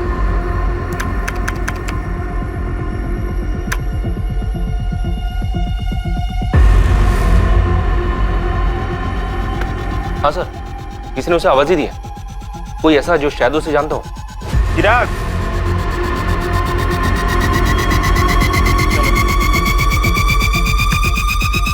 ये रिक्शा नंबर MS02H34X92, पता करो ये रिक्शा वाला कौन है, जल्दी। जानवी, आखिर तुम्हारे पापा करना क्या चाहते थे? कैसी सेटलमेंट? मामा, मुझे लगता है कल्पेश झूठ बोल रहा है, उसी ने कुछ किया है। लेकिन जानवी, इसमें साफ दिख रहा है कि तुम्हारे पापा रिक्शे से कहीं जा रहे थे। पापा ऐसा क्या कर रहे थे? इतना अजीब सा बिहेव, किसी से कुछ कहा भी नहीं। हेलो, मैं असिस्टेंट सब इंस्पेक्टर कंचन पाटिल बोल रही हूँ, अद्वैत नगर पुलिस थाने से। मैं जान सकती हूँ किससे बात कर रही हूँ? मैं एडवोकेट दीपिका शानबाग बोल रही हूँ, बताइए। हमें आपका नंबर चिराग साहनी के फोन रिकॉर्ड्स में से मिला है। आपकी और चिराग की आखिरी बार बात 26 अक्टूबर को सुबह 11:45 पर हुई थी। हाँ, हुई होगी, लेकिन एग्जैक्ट डेट और टाइम मुझे याद नहीं है। आप PXR फाइनेंशियल्स वाले चिराग साहनी की बात कर रही है ना? जी, और आप उन्हें अच्छी तरह से जानती थी। ऑफ कोर्स जानती हूँ, हम अच्छे दोस्त हैं। और हाँ, मेरी उनसे बात हुई थी, लेकिन आप ये सब क्यों पूछ रही हैं? क्या आपको मालूम है कि वो मिसिंग है? मिसिंग? ओह गॉड, लेकिन ये सब हुआ कैसे? वो तो हमें भी नहीं पता, उनकी तलाश जारी है। चिराग सानी ने अपने ड्राइवर कल्पेश से किसी सेटलमेंट का जिक्र किया था। क्या आप इसके बारे में कुछ जानती हैं? जी नहीं, मैं किसी सेटलमेंट के बारे में तो नहीं जानती, लेकिन इतना जरूर बता सकती हूँ कि चिराग काफी दिनों से बहुत परेशान था। कोई उसे बुरी तरह से हरास कर रहा था, और उस दिन मुझे यही पूछने के लिए उसने फोन किया था कि क्या मैं उसका केस लड़ सकती हूँ। कौन सा केस और कौन हरेस कर रहा था उसे? 12 अक्टूबर को चिराग मुझसे मिलने आया था मेरे ऑफिस। उसे किसी बात का डर था। दीपिका, मैं बहुत डर गया हूँ। हर रोज इतने नाम उछाले जा रहे हैं, बहुत घबराहट होती रहती है। मैं हर रोज न्यूज़पेपर चेक करता हूँ, सारा दिन सोशल मीडिया देखते रहता हूँ। मैं बहुत डर गया हूँ दीपिका, बहुत घबराहट होती रहती है। मुझे डर लगा रहता है कि ये सब में मेरा नाम भी उछाला जाएगा। चिराग, किससे डर है तुम्हें? कौन है जो तुम्हारा नाम उछालेगा? देखो चिराग, अगर तुमने ऐसा कुछ किया है तो उसका परिणाम तो तुम्हें भुगतना ही पड़ेगा, लेकिन फिर भी जहां तक हो सकेगा मैं तुम्हारी मदद करूंगी। गलती तो हुई है मुझसे, और कोई मुझे ब्लैकमेल कर रहा है। मेरा पूरा करियर खत्म हो जाएगा। शालिनी और मेरी बेटी जानवी को पता चलेगा तो मुझसे नफरत करेगी। चिराग, ऐसे घबराने से कुछ भी नहीं होगा। दिमाग शांत रखो और लॉजिकली सोचो। कौन है जो तुम्हें ब्लैकमेल करने की कोशिश कर रहा है? बताओ मुझे। हम उसे हैंडल कर सकते हैं। 26 की सुबह को भी इसी बारे में बात करने के लिए उसने मुझे फोन किया था। बहुत घबराया हुआ था। दीपिका प्लीज सेटल करो इसे, मैं अब डर डर के नहीं जी सकता। हम सेटल कर सकते हैं, लेकिन इसके लिए तुम्हें मुझे पूरा सच बताना होगा। देखो चिराग, मैं तुम्हारी लॉयर बाद में हूँ, पहले तुम्हारी दोस्त हूँ, और दोनों ही सूरतों में तुम्हें मुझसे कुछ भी छुपाना नहीं चाहिए। मैं तुम्हारी मदद करना चाहती हूँ चिराग, लेकिन उसके लिए मुझे पूरी बात तो बताओ। प्लीज सेटल करो बस, मैं अब और नहीं सह सकता। चिराग काम डाउन, मैं तुम्हारी पूरी मदद करूंगी। मेरा नाम भी उछलेगा, तुम देखना दीपिका। कौन उछालेगा तुम्हारा नाम चिराग? कम से कम इतना तो बता दो। लेकिन चिराग ने मुझे कुछ भी नहीं बताया, किसी का नाम नहीं लिया, और मैं भी अपने कोर्ट के हियरिंग में इतनी बिजी हो गई थी कि ये बात टोटली मेरे दिमाग से स्लिप हो गई। पर मुझे परेशानी इस बात की हो रही है कि शालिनी ने अब तक मुझे क्यों फोन करके नहीं बताया कि चिराग मिसिंग है। क्या मीटू में नाम आने से डर रहा था चिराग? उसने किसी को सेक्सुअली हैरेस किया था।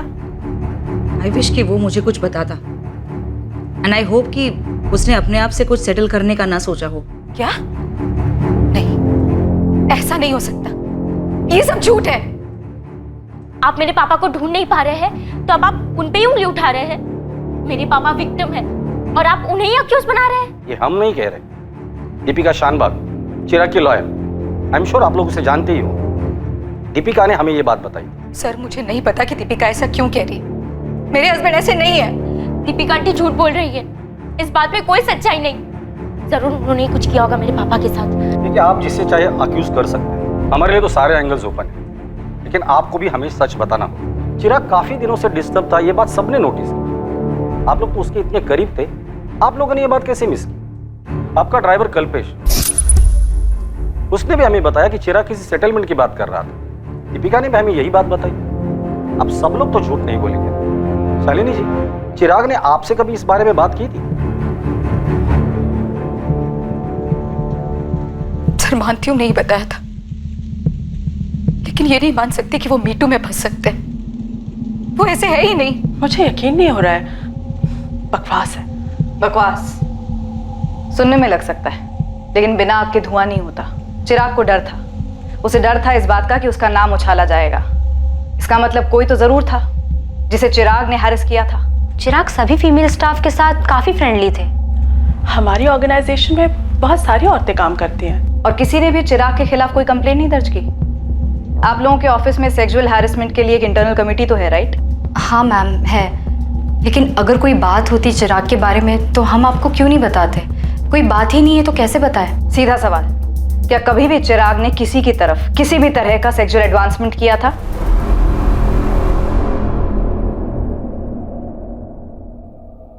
मैम सच बात तो ये है कि चिराग। बोलो नेहा, तुम्हें किसी से डरने की जरूरत नहीं है। मेरा मतलब ये है कि चिराग थे तो सबके साथ फ्रेंडली ही, लेकिन अब जब आप पूछ ही रही हैं तो। ए स्वीटी, कितना काम करोगी? चलो मैं तुम्हें घर ड्रॉप कर दूं। नो थैंक्स, आई थिंक मैं मैनेज कर लूंगी। ओके, सी या। या बाय। सेक्सी है ममता, पक्का तुम क्लाइंट का दिल जीत लोगी। Thank you sir. By the way, nice cut. सच कहूँ तो मुझे कभी ऑकवर्ड नहीं लगा।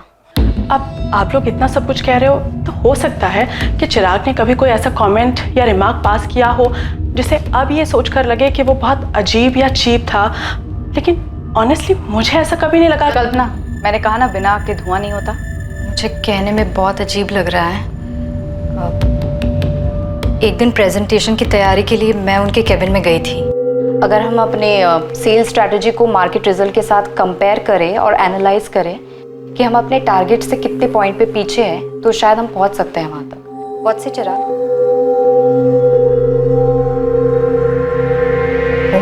मेरे पैर घूर रहे थे। उन्हें प्रेजेंटेशन में कोई दिलचस्पी नहीं थी।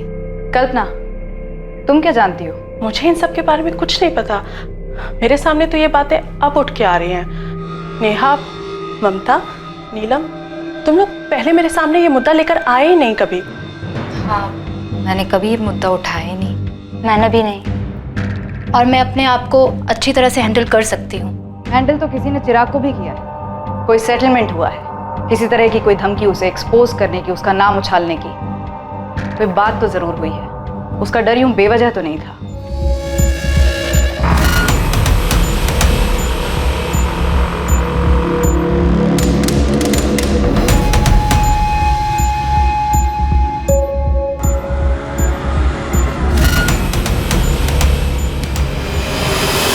सर, ये रहा आपका रिक्शा ड्राइवर शंभू। बाहर की रिक्शा भी खड़ी है। चिराग सानी, क्या जानते हो इसके बारे में? हाँ साहब, ये आदमी अपन के रिक्शे में बैठा था चारकोप नाके से। कोई और भी था तुम्हारे रिक्शा में पहले से जिसने चिराग को तुम्हारी रिक्शा में बुलाया था? 100% सही साहब। एक बंदा था जो पहले से रिक्शा में बैठा था, अपन ने उसको महावीर नगर से बिठाया था। ठीक ठाक नॉर्मल सा बंदा था साहब। उसको ग्लास फैक्ट्री जाने का था मर्द। उसने पहले ही बोला था कि चारकोप नाके से किसी और को बिठाने का है साहब।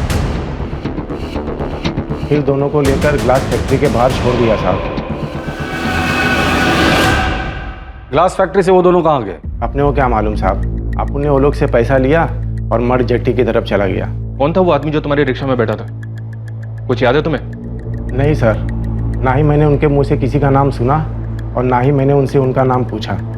शंभू, तो उसका हुलिया बता सकता है साहब लोगों को स्केच बनाने के लिए? अपन ट्राई मार सकता है साहब, लेकिन ठीक ठीक याद नहीं है अपने को। अभी दूसरा स्टॉप मिल गया, ग्लास फैक्ट्री। लग जा उस्मान, इस चिराग का फोटो हर जगह घुमा। कोई तो होगा जिसने चिराग को देखा होगा। लग जाता हूँ साहब, लेकिन आपको फोन रिकॉर्ड में कुछ भी नहीं मिला क्या? मतलब इस चिराग सानी को कौन बुलाया, क्यों बुलाया? तो किसी ने फोन तो किया ही होगा।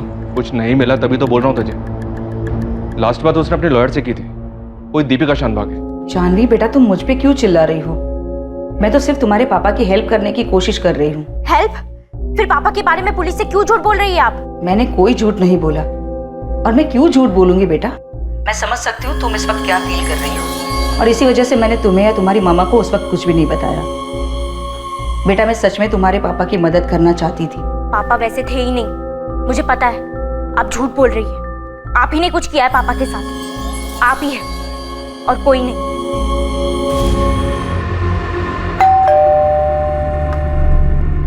मम्मा, दीपिका आंटी झूठ बोल रही है। आप भी जानते हैं पापा ऐसे नहीं है।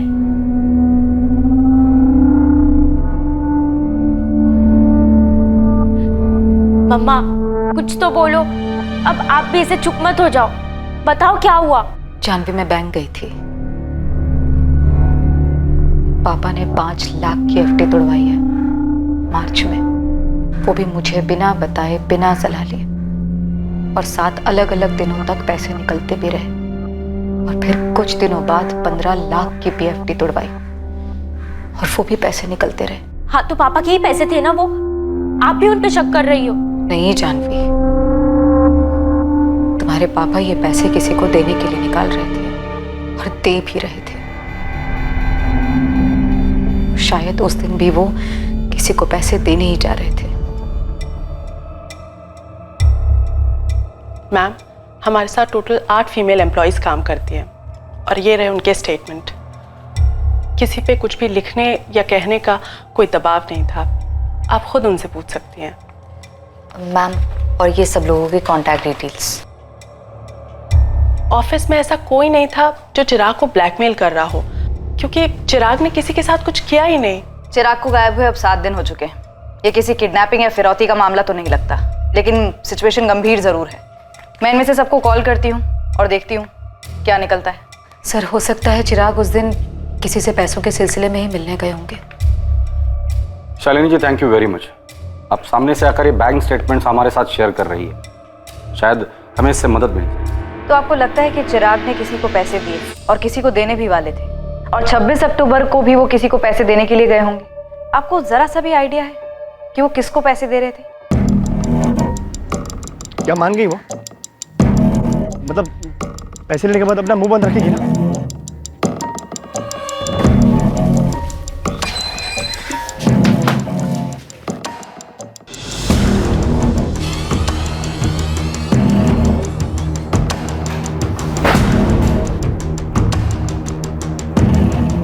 वो कहाँ है? चिराग साहब, तुमने बहुत गलत किया। मैं मानता हूँ मुझसे गलती हो गई, इसीलिए मैं उसकी माफ़ी मांगने के लिए यहाँ पे आया हूँ। लेकिन वो है कहाँ? शालिनी जी, मार्च में 5 लाख रुपए विड्रॉ हुए थे। हो सकता है कि मार्च में ही कुछ हुआ होगा। जिस डेट को पैसे निकाले थे उसी के आसपास। नहीं सर, मैंने इस बात पे कभी ध्यान नहीं दिया, लेकिन क्या शालिनी जी? मेरे ख्याल से 15 अप्रैल थी शायद।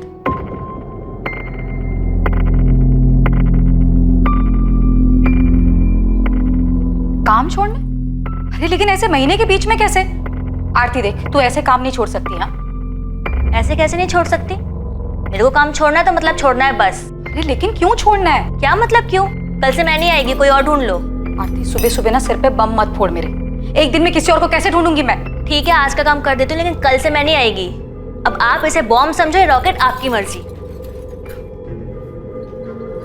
ये आरती अचानक से काम छोड़कर चली गई सर, और कोई कारण भी नहीं बताया। इस बात का चिराग के गायब होने से क्या लेना? सर मुझे नहीं पता, आपने बस पूछा तो मुझे अचानक से याद आया कि ये मार्च में तो नहीं, लेकिन हाँ अप्रैल में हुआ था। इस आरती का नंबर है क्या? बात करके देखते हैं। शालिनी के इस खुलासे के पीछे का सच क्या था? क्या ये इन्वेस्टिगेशन को एक दिशा देने के लिए था या फिर गुमराह करने के लिए? क्या चल रहा था नीलम? क्या चल रहा था मतलब? आप ऐसा क्यों पूछ रही है? तुम ऑफिस में चिराग के सबसे क्लोज थी, सब जानते हैं ये बात। तो क्या उसने कभी तुम्हारे साथ कोई लाइन क्रॉस करने की कोशिश की थी? ओ, आपको लग रहा है कि मैं चिराग को ब्लैकमेल कर रही थी, उन्हें धमका रही थी? ऐसा था क्या? अगर ऐसा होता तो आपको भी डरना चाहिए, क्योंकि अगर मैं चिराग के साथ ऐसा कर सकती थी जैसा आपको लगता है, तो आपके साथ भी कर सकती हूँ। क्यों? मेरे से क्या बात करनी है? मैंने तो उस घर का काम कब का छोड़ दिया है। क्यों छोड़ा काम, यही जानना है। ये जानकर पुलिस क्या करेगी? मैंने कोई चोरी की है क्या? नहीं जमता था, छोड़ दिया काम। और क्या बताऊं? तो खुद आ रही है थाने या हम आए उठाने? ओ मैडम, ये उठाने की बात ना मेरे से मत करो, वरना मैं ही तुम उठा लूंगी, समझी? तमीज से बात करो साहब। तमीज से ही पूछ रहा हूँ, सीधे सीधे जवाब दे। और तेरी अकड़ है ना, कहीं और दिखाना। तेरी अकड़ सिर्फ तेरी सच्चाई बयां कर रही है कि तूने ही चिराग साहनी के साथ कुछ किया है। ए मैडम, कुछ भी है, ये टैंटन अपने पास रखो। वो साहब ही मेरे पीछे पड़ा हुआ था, मैं उसका क्यों कुछ करूंगी? तुम्हारे पीछे पड़ा था? हाँ मेरे पीछे था, और एक दिन पीछे से हाथ भी डाला था।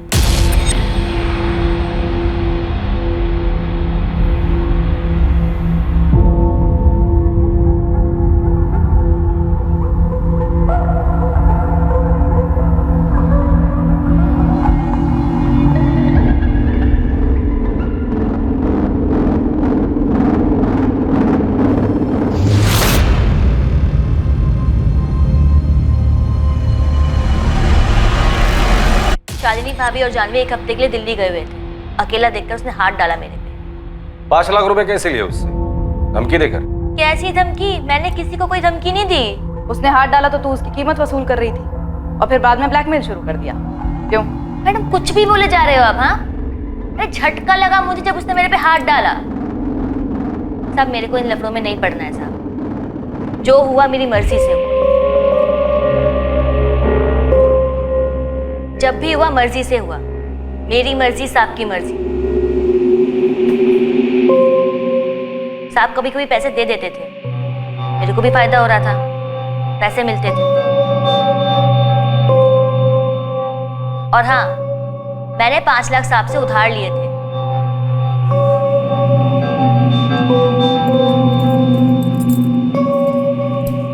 साहब, ये साहब मुझे 5 लाख रुपए लोन देना साहब। ब्लैकमेल कर रही हो? मैं काई को ब्लैकमेल करूंगी साहब?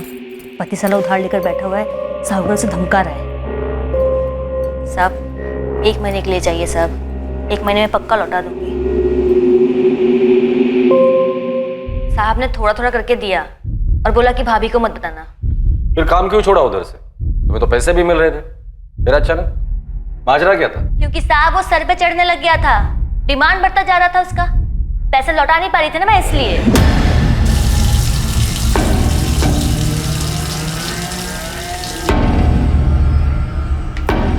मेरे 5 लाख रुपए का है, वापस लौटाने का इरादा है या नहीं? क्या बोला था? 1 महीने में वापस लौटा दूंगी बोला था ना? साहब मैं कहाँ भाग रही, रोज यही तो आती हूँ। कल से ना मुझे बाहर मिलना, बाहर जाएंगे। क्यों बाहर क्यों? घर में तो नहीं कर सकते ना, तो बाहर। पागल हो गए क्या साहब? मेरा पति भी है, बाहर किसी ने देख लिया तो मेरी वाट लग जाएगी। अरे मेरी छोड़ो, आप अपनी सोचो। आपकी एक बीवी है, जवान बेटी है, आपके लिए तो और खतरनाक है। चिराग, चिराग, ये सब नखरे बंद करना। मेरे 5 लाख में वसूल करके रहूंगा, समझी? मैं क्या करती साहब, उल्टा वो मुझको ब्लैकमेल करने लग गया था। ऐसी तैसी कर रखी थी मेरे बेवड़े पति को पता भी चलता ना तो काट डालता मुझको। थक गई थी मैं रोज रोज के झमेले से। तो तूने उसके पैसे नहीं लौटाए? हाँ नहीं लौटाए, तो उसने भी तो अपनी औकात दिखाई ना, किया ना जो करना था मेरे साथ। और जब ये मीटू मामला शुरू हुआ तो मुझे फिर से धमकाने लग गई। और पैसे चाहिए थे क्या तुम्हें? क्या क्या शुरू हुआ? मीटू। ये क्या है? अरे ये जो चल रहा है आजकल, औरतें मर्दों के कारनामों का चिट्ठा खोल रही हैं, उनका नाम लेकर सामने आ रही हैं। क्या बात कर रही हो मैडम? मेरे को नहीं पता कि क्या शुरू हुआ है, क्या चल रहा है। आप लोग इतने सारे सवाल एक साथ पूछ रहे हो। चिराग सानी गायब है और कोई उसे धमका रहा था। हमें पूरा डाउट है कि वो तू ही थी। हे मैडम, तुम्हें और कोई काम नहीं है क्या? मेरे को बहुत सारा काम है, 4 घर का काम है। मैं काहे को धमकी दूंगी उसको?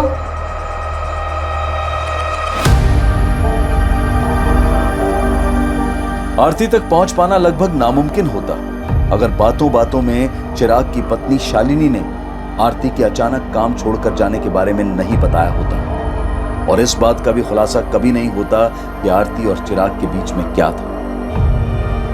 और खुद शालिनी भी इस बात से शॉक्ड रह गई कि असल में आग की लपटें वहीं से आई जहां का एक ब्लैंक लीड खुद शालिनी ने पुलिस को दिया था। 2 हफ्ते हो गए, अभी तक कोई खबर नहीं मिल रही है। कोई आदमी ऐसे कैसे गायब हो सकता है? सर हो सकता है सुसाइड कर लिया हो, किसी और औरत के साथ लाइन क्रॉस की हो, डर गया हो। मुझे नहीं लगता, क्योंकि चिराग ने अपने लॉयर दीपिका और ड्राइवर कल्पेश से ऑलरेडी सेटलमेंट की बात कही थी। वो सुसाइड क्यों करेगा? सर, ये स्केच है, ऑटो ड्राइवर शंभू के डिस्क्रिप्शन के आधार पर बनाया गया। सर्चिंग शुरू कर दी इसके लिए। अब शायद यही आदमी हमें चिराग सानी तक ले जा सकता है। ऑटो ड्राइवर शंभू के द्वारा दिए गए डिस्क्रिप्शन से जो स्केच बनकर तैयार हुआ था वो ये पता लगाने के लिए काफी था कि वो आदमी कौन था जिसने चिराग को अपने साथ ऑटो में बिठाया था और चिराग के गायब होने से उसका क्या संबंध था। रियाज खान नाम है बंदे का, अभी भी इसकी कुंडली निकाल के लाया हूं। शिवाजी नगर थाने में मिली थी कुंडली, हिस्ट्री शीटर है, अटेम्प्ट टू मर्डर, एक्सटॉर्शन, लूट, लंबा चौड़ा बायोडाटा है इसका। ये रियाज खान अभी कहाँ है? धानुकरवाड़ी के पास घर है इसका, आजकल बेल पे बाहर है। साहब ऐसे कैसे उठा कर लेकर जा रहे हो साहब? साहब बोलो तो, किया क्या है मैंने, किस मामले में उठा रहे हो साहब, बोलो तो। तब ऐसे बताएंगे रियाज, अभी तक हाफ मर्डर के लिए अंदर था ना, फुल के लिए अंदर जाएगा। चलो इसे अंदर। चिराग सानी कहाँ है रियाज? अब ये तो बोलना ही मत कि तू उसे नहीं जानता, नहीं तो हड्डी तोड़ के हाथ में दे दूंगा तेरी, समझा? दुनिया से तौबा कर लेगा तू। साहब जानता है इसको, साकिब भाई के कहने पे मैंने उठाया था, मैं ही लेकर गया था साहब। अबे लेकर गया तो कहाँ है आदमी? कहाँ ठिकाने लगाया उसको? लाश कहाँ है? लाश तो नहीं है साहब। साले पोस्टमार्टम करवा दूंगा तेरा। सीधे सीधे पॉइंट पे आ जा, तेरे पहेलियों के लिए मेरे पास टाइम नहीं है।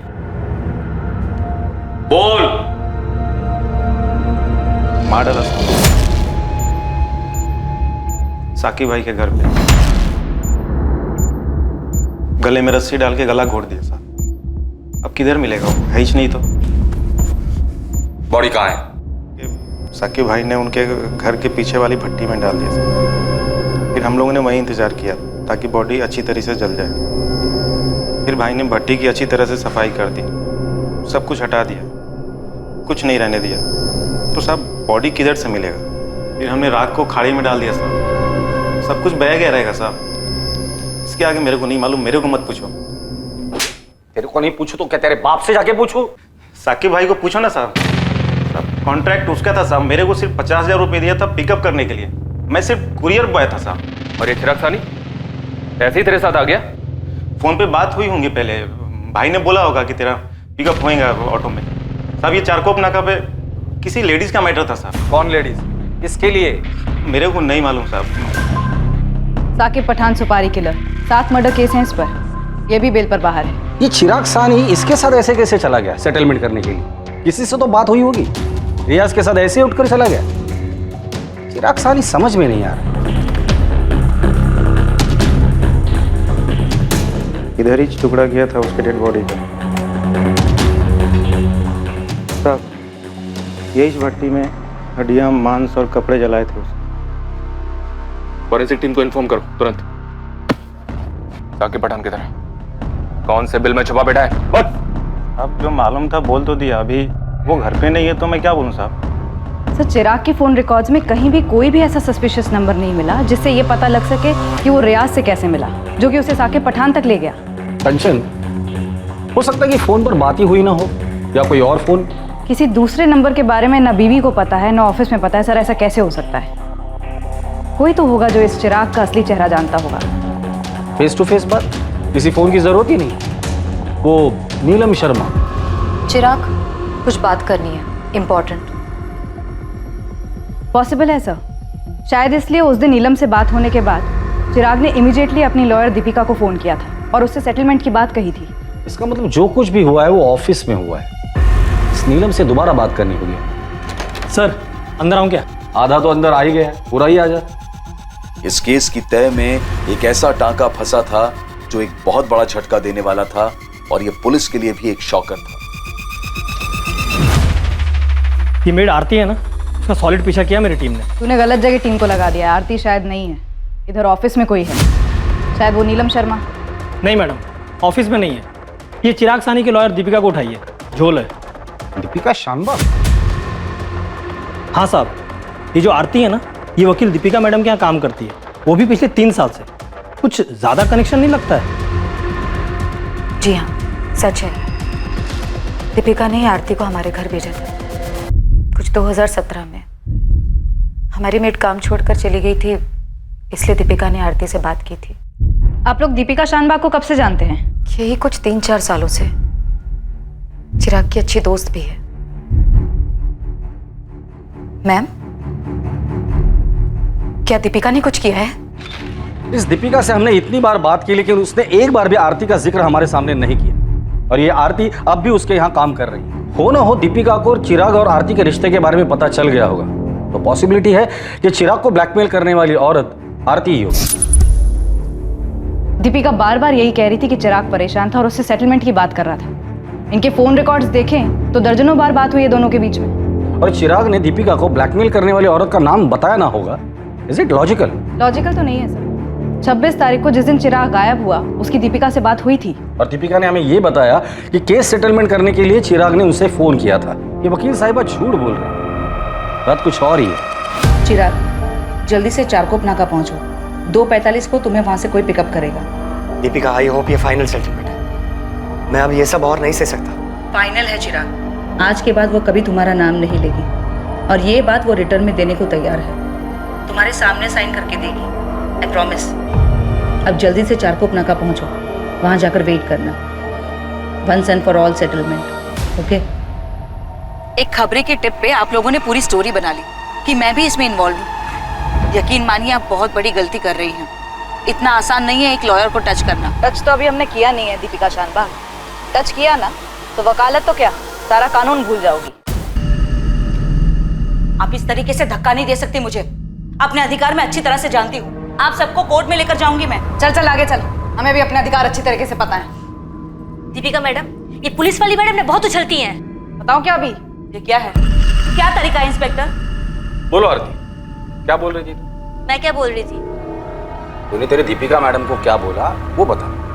मैंने मैडम को वही बताया जो सच था, और मैं आप लोगों को भी बता चुकी हूँ। यही कि चिराग मेरे पीछे पड़ा हुआ था। मैडम, मैंने वो चिराग साहब का काम छोड़ दिया है। अब मैं वहाँ काम नहीं करूंगी। काम नहीं करोगी मतलब? क्यों? पैसे वैसे टाइम पे नहीं देते वो लोग? अरे नहीं मैडम, पैसे की बात नहीं है। वो चिराग साहब है ना, मेरे पे हाथ डाला। हाथ डाला मतलब जबरदस्ती की क्या? अरे नहीं मैडम, जबरदस्ती वगैरह नहीं की। मतलब मेरे को भी अच्छा लगा, हो गया हमारे बीच। लेकिन जब से मैंने चिराग साहब से 5 लाख लोन लिया ना, तब से अजीब अजीब बातें करता है। बोलता है यहाँ मिल वहाँ मिल, ये कर वो कर। मेरे को नहीं जानता, मैंने काम छोड़ दिया। मैडम, मैंने आपको यही बताया था ना, बताओ ना इन सबको। तेरे दीपिका मैडम ने तुझे ये नहीं बताया कि तेरे इस बात के बदले में इसने चिराग से 15 लाख रुपए लिए थे? झूठ है ये। मैंने चिराग से 1 पैसा भी नहीं लिया। अभी रेड करवा रहे हैं आपके घर में। 100% कैश मिल जाएगा दीपिका जी, और तब तक आप ये भी बता देंगे कि पैसे क्यों लिए आपने। मैडम आपने ऐसा किया? बिल्कुल ऐसा किया तेरी मैडम ने। दीपिका शानबाग, साकिब पठान हमारी कस्टडी में। तुम्हारे सारे कानूनी दांवपेच उसने हमारे सामने उगल दिए। 3 बार बेल करवाया था साकिब पठान का, इसी तरह से मिली थी ना उससे, और फिर उसी का इस्तेमाल किया इस जुर्म के लिए।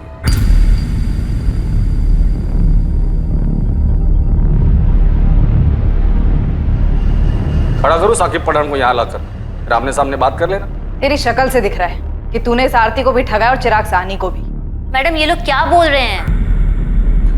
हम लोग अलग जाके बात कर सकते हैं क्या, आरती से अलग? क्यों? इसी के कंधे पर तो बंदूक रखकर गोली चलाई थी, अब इसी को बाहर भेज रही हो? मैडम सच बताओ, आपने पैसे लिए मेरे नाम पे?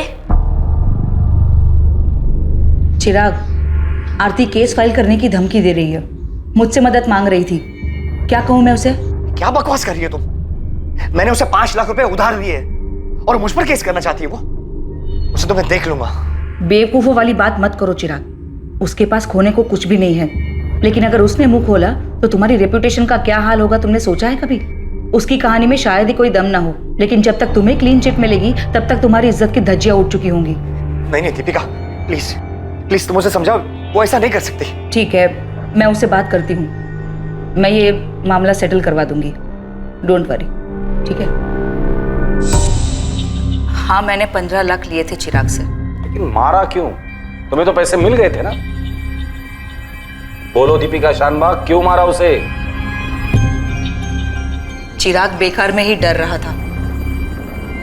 आरती कुछ भी नहीं करना चाहती थी, उन दोनों के बीच में जो कुछ भी हुआ था दोनों की मर्जी से हुआ था। मैंने उससे पैसे ले लिए और कहा कि सब कुछ सेटल हो चुका है। इस मी टू मूवमेंट से बहुत ही डर गया था वो। उसे लगता था कि आरती किसी भी वक्त उसके खिलाफ केस दर्ज करवा सकती है। नहीं दीपिका, तुम्हें मुझे आरती से दिखवा के देना होगा कि हमारे बीच में जो कुछ भी हुआ आपसी सहमति से हुआ था। मैंने उसके साथ कोई जबरदस्ती नहीं की, और तुमने बोला भी था वो लिख के देगी। चिराग, मामला सेटल हो चुका है और तुम्हें घबराने की कोई जरूरत नहीं, तुम खामखा में घबरा रहे हो। मेरा डर खामखा नहीं है दीपिका, तुम जानती हो इतने सारे नाम उछाले जा रहे हैं, गड़े मुर्दे उखाड़े जा रहे हैं। अरे बंद कमरे में आपसी सहमति में क्या हुआ किसको पता? कल का कंसेंशुअल सेक्स आज मी टू की मूवमेंट बन के सामने आ रहा है। कितनों के करियर बर्बाद हो चुके हैं। नहीं दीपिका, मैं इस मामले में कोई रिस्क लेना नहीं चाहता। आरती घर काम करती है, वो जानती तक नहीं इस मी टू मूवमेंट के बारे में, और वो तो कब का सब कुछ भूल चुकी है। मुझे आरती से लेटर चाहिए बस। अगर तुम बात नहीं कर सकती मैं बात करता हूँ। नहीं, तुम रहने दो। तुम बात करोगे तो मामला और बिगड़ जाएगा और वो आरती समझ जाएगी कि वो तुम्हारा किस तरह से और फायदा उठा सकती है। तुम रहने दो, मैं देख लूंगी। तुम बात करो, लेकिन मुझे आरती से लेटर चाहिए बस। कहाँ से लाती मैं वो लेटर? आरती को इसके बारे में कुछ भी नहीं पता था, और अगर चिराग घबराया हुआ आरती के पास चला जाता तो मेरा सारा खेल बिगड़ जाता। आरती तो बड़बोली है, वो मुझे कहीं का नहीं छोड़ती, इसलिए मैंने ऐसा रिस्क नहीं लिया और मुझे ये सब करना पड़ा। क्या करना पड़ा? उसे मरवाना पड़ा? उसे टुकड़े करके जलाकर दरिया में फेंक देने का तुम्हारा ही प्लान था? चिराग साहनी के अवशेष को ढूंढने के लिए एक मैसिव सर्च ऑपरेशन लॉन्च किया गया, लेकिन कुछ भी मिल पाने की गुंजाइश ही नहीं थी। चिराग के ऑफिस में चिराग के डर की वजह और उसकी मेड आरती के साथ संबंध के बारे में जानकर सभी हैरान थे। इस किस्से की पूरी सच्चाई जानने के बाद सबसे बड़ा सदमा चिराग की पत्नी शालिनी और उसकी बेटी जाह्नवी को लगा।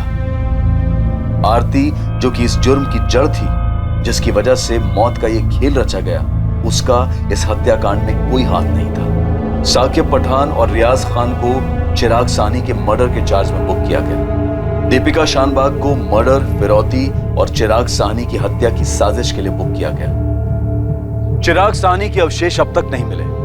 इस केस को सर्कमस्टेंशियल एविडेंसेस के आधार पर दर्ज किया गया है। दीपिका और चिराग दोनों के अतीत में दफन थे कुछ गहरे राज।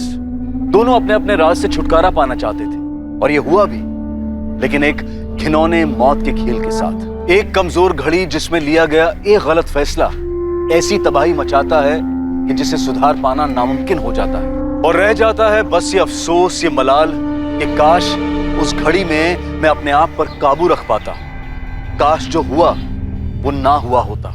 लेकिन ये ख्याल इंसान के जहन में तब आना चाहिए जब उसके दिमाग में जुर्म की सोच पनप रही हो, ताकि वो अपने लड़खड़ा रहे कदमों को संभाल पाए और जुर्म के दलदल में गिरने से बच सके। इसलिए जरूरी है कि हर कदम भविष्य में उसके होने वाले परिणाम को ध्यान में रखकर सोच समझकर उठाया जाए। अब मैं अनूप सोनी आपसे विदा लेता हूं, फिर मुलाकात होगी एक और नए केस के साथ। और याद रखें, क्राइम और आपके बीच में सिर्फ इतना फर्क है कि आप कितने सतर्क हैं। सतर्क रहें, सुरक्षित रहें। जय हिंद। क्राइम पेट्रोल्स के और भी दिलचस्प कहानी देखने के लिए हमारे चैनल को सब्सक्राइब करें और बेल आइकॉन दबाना न भूलें।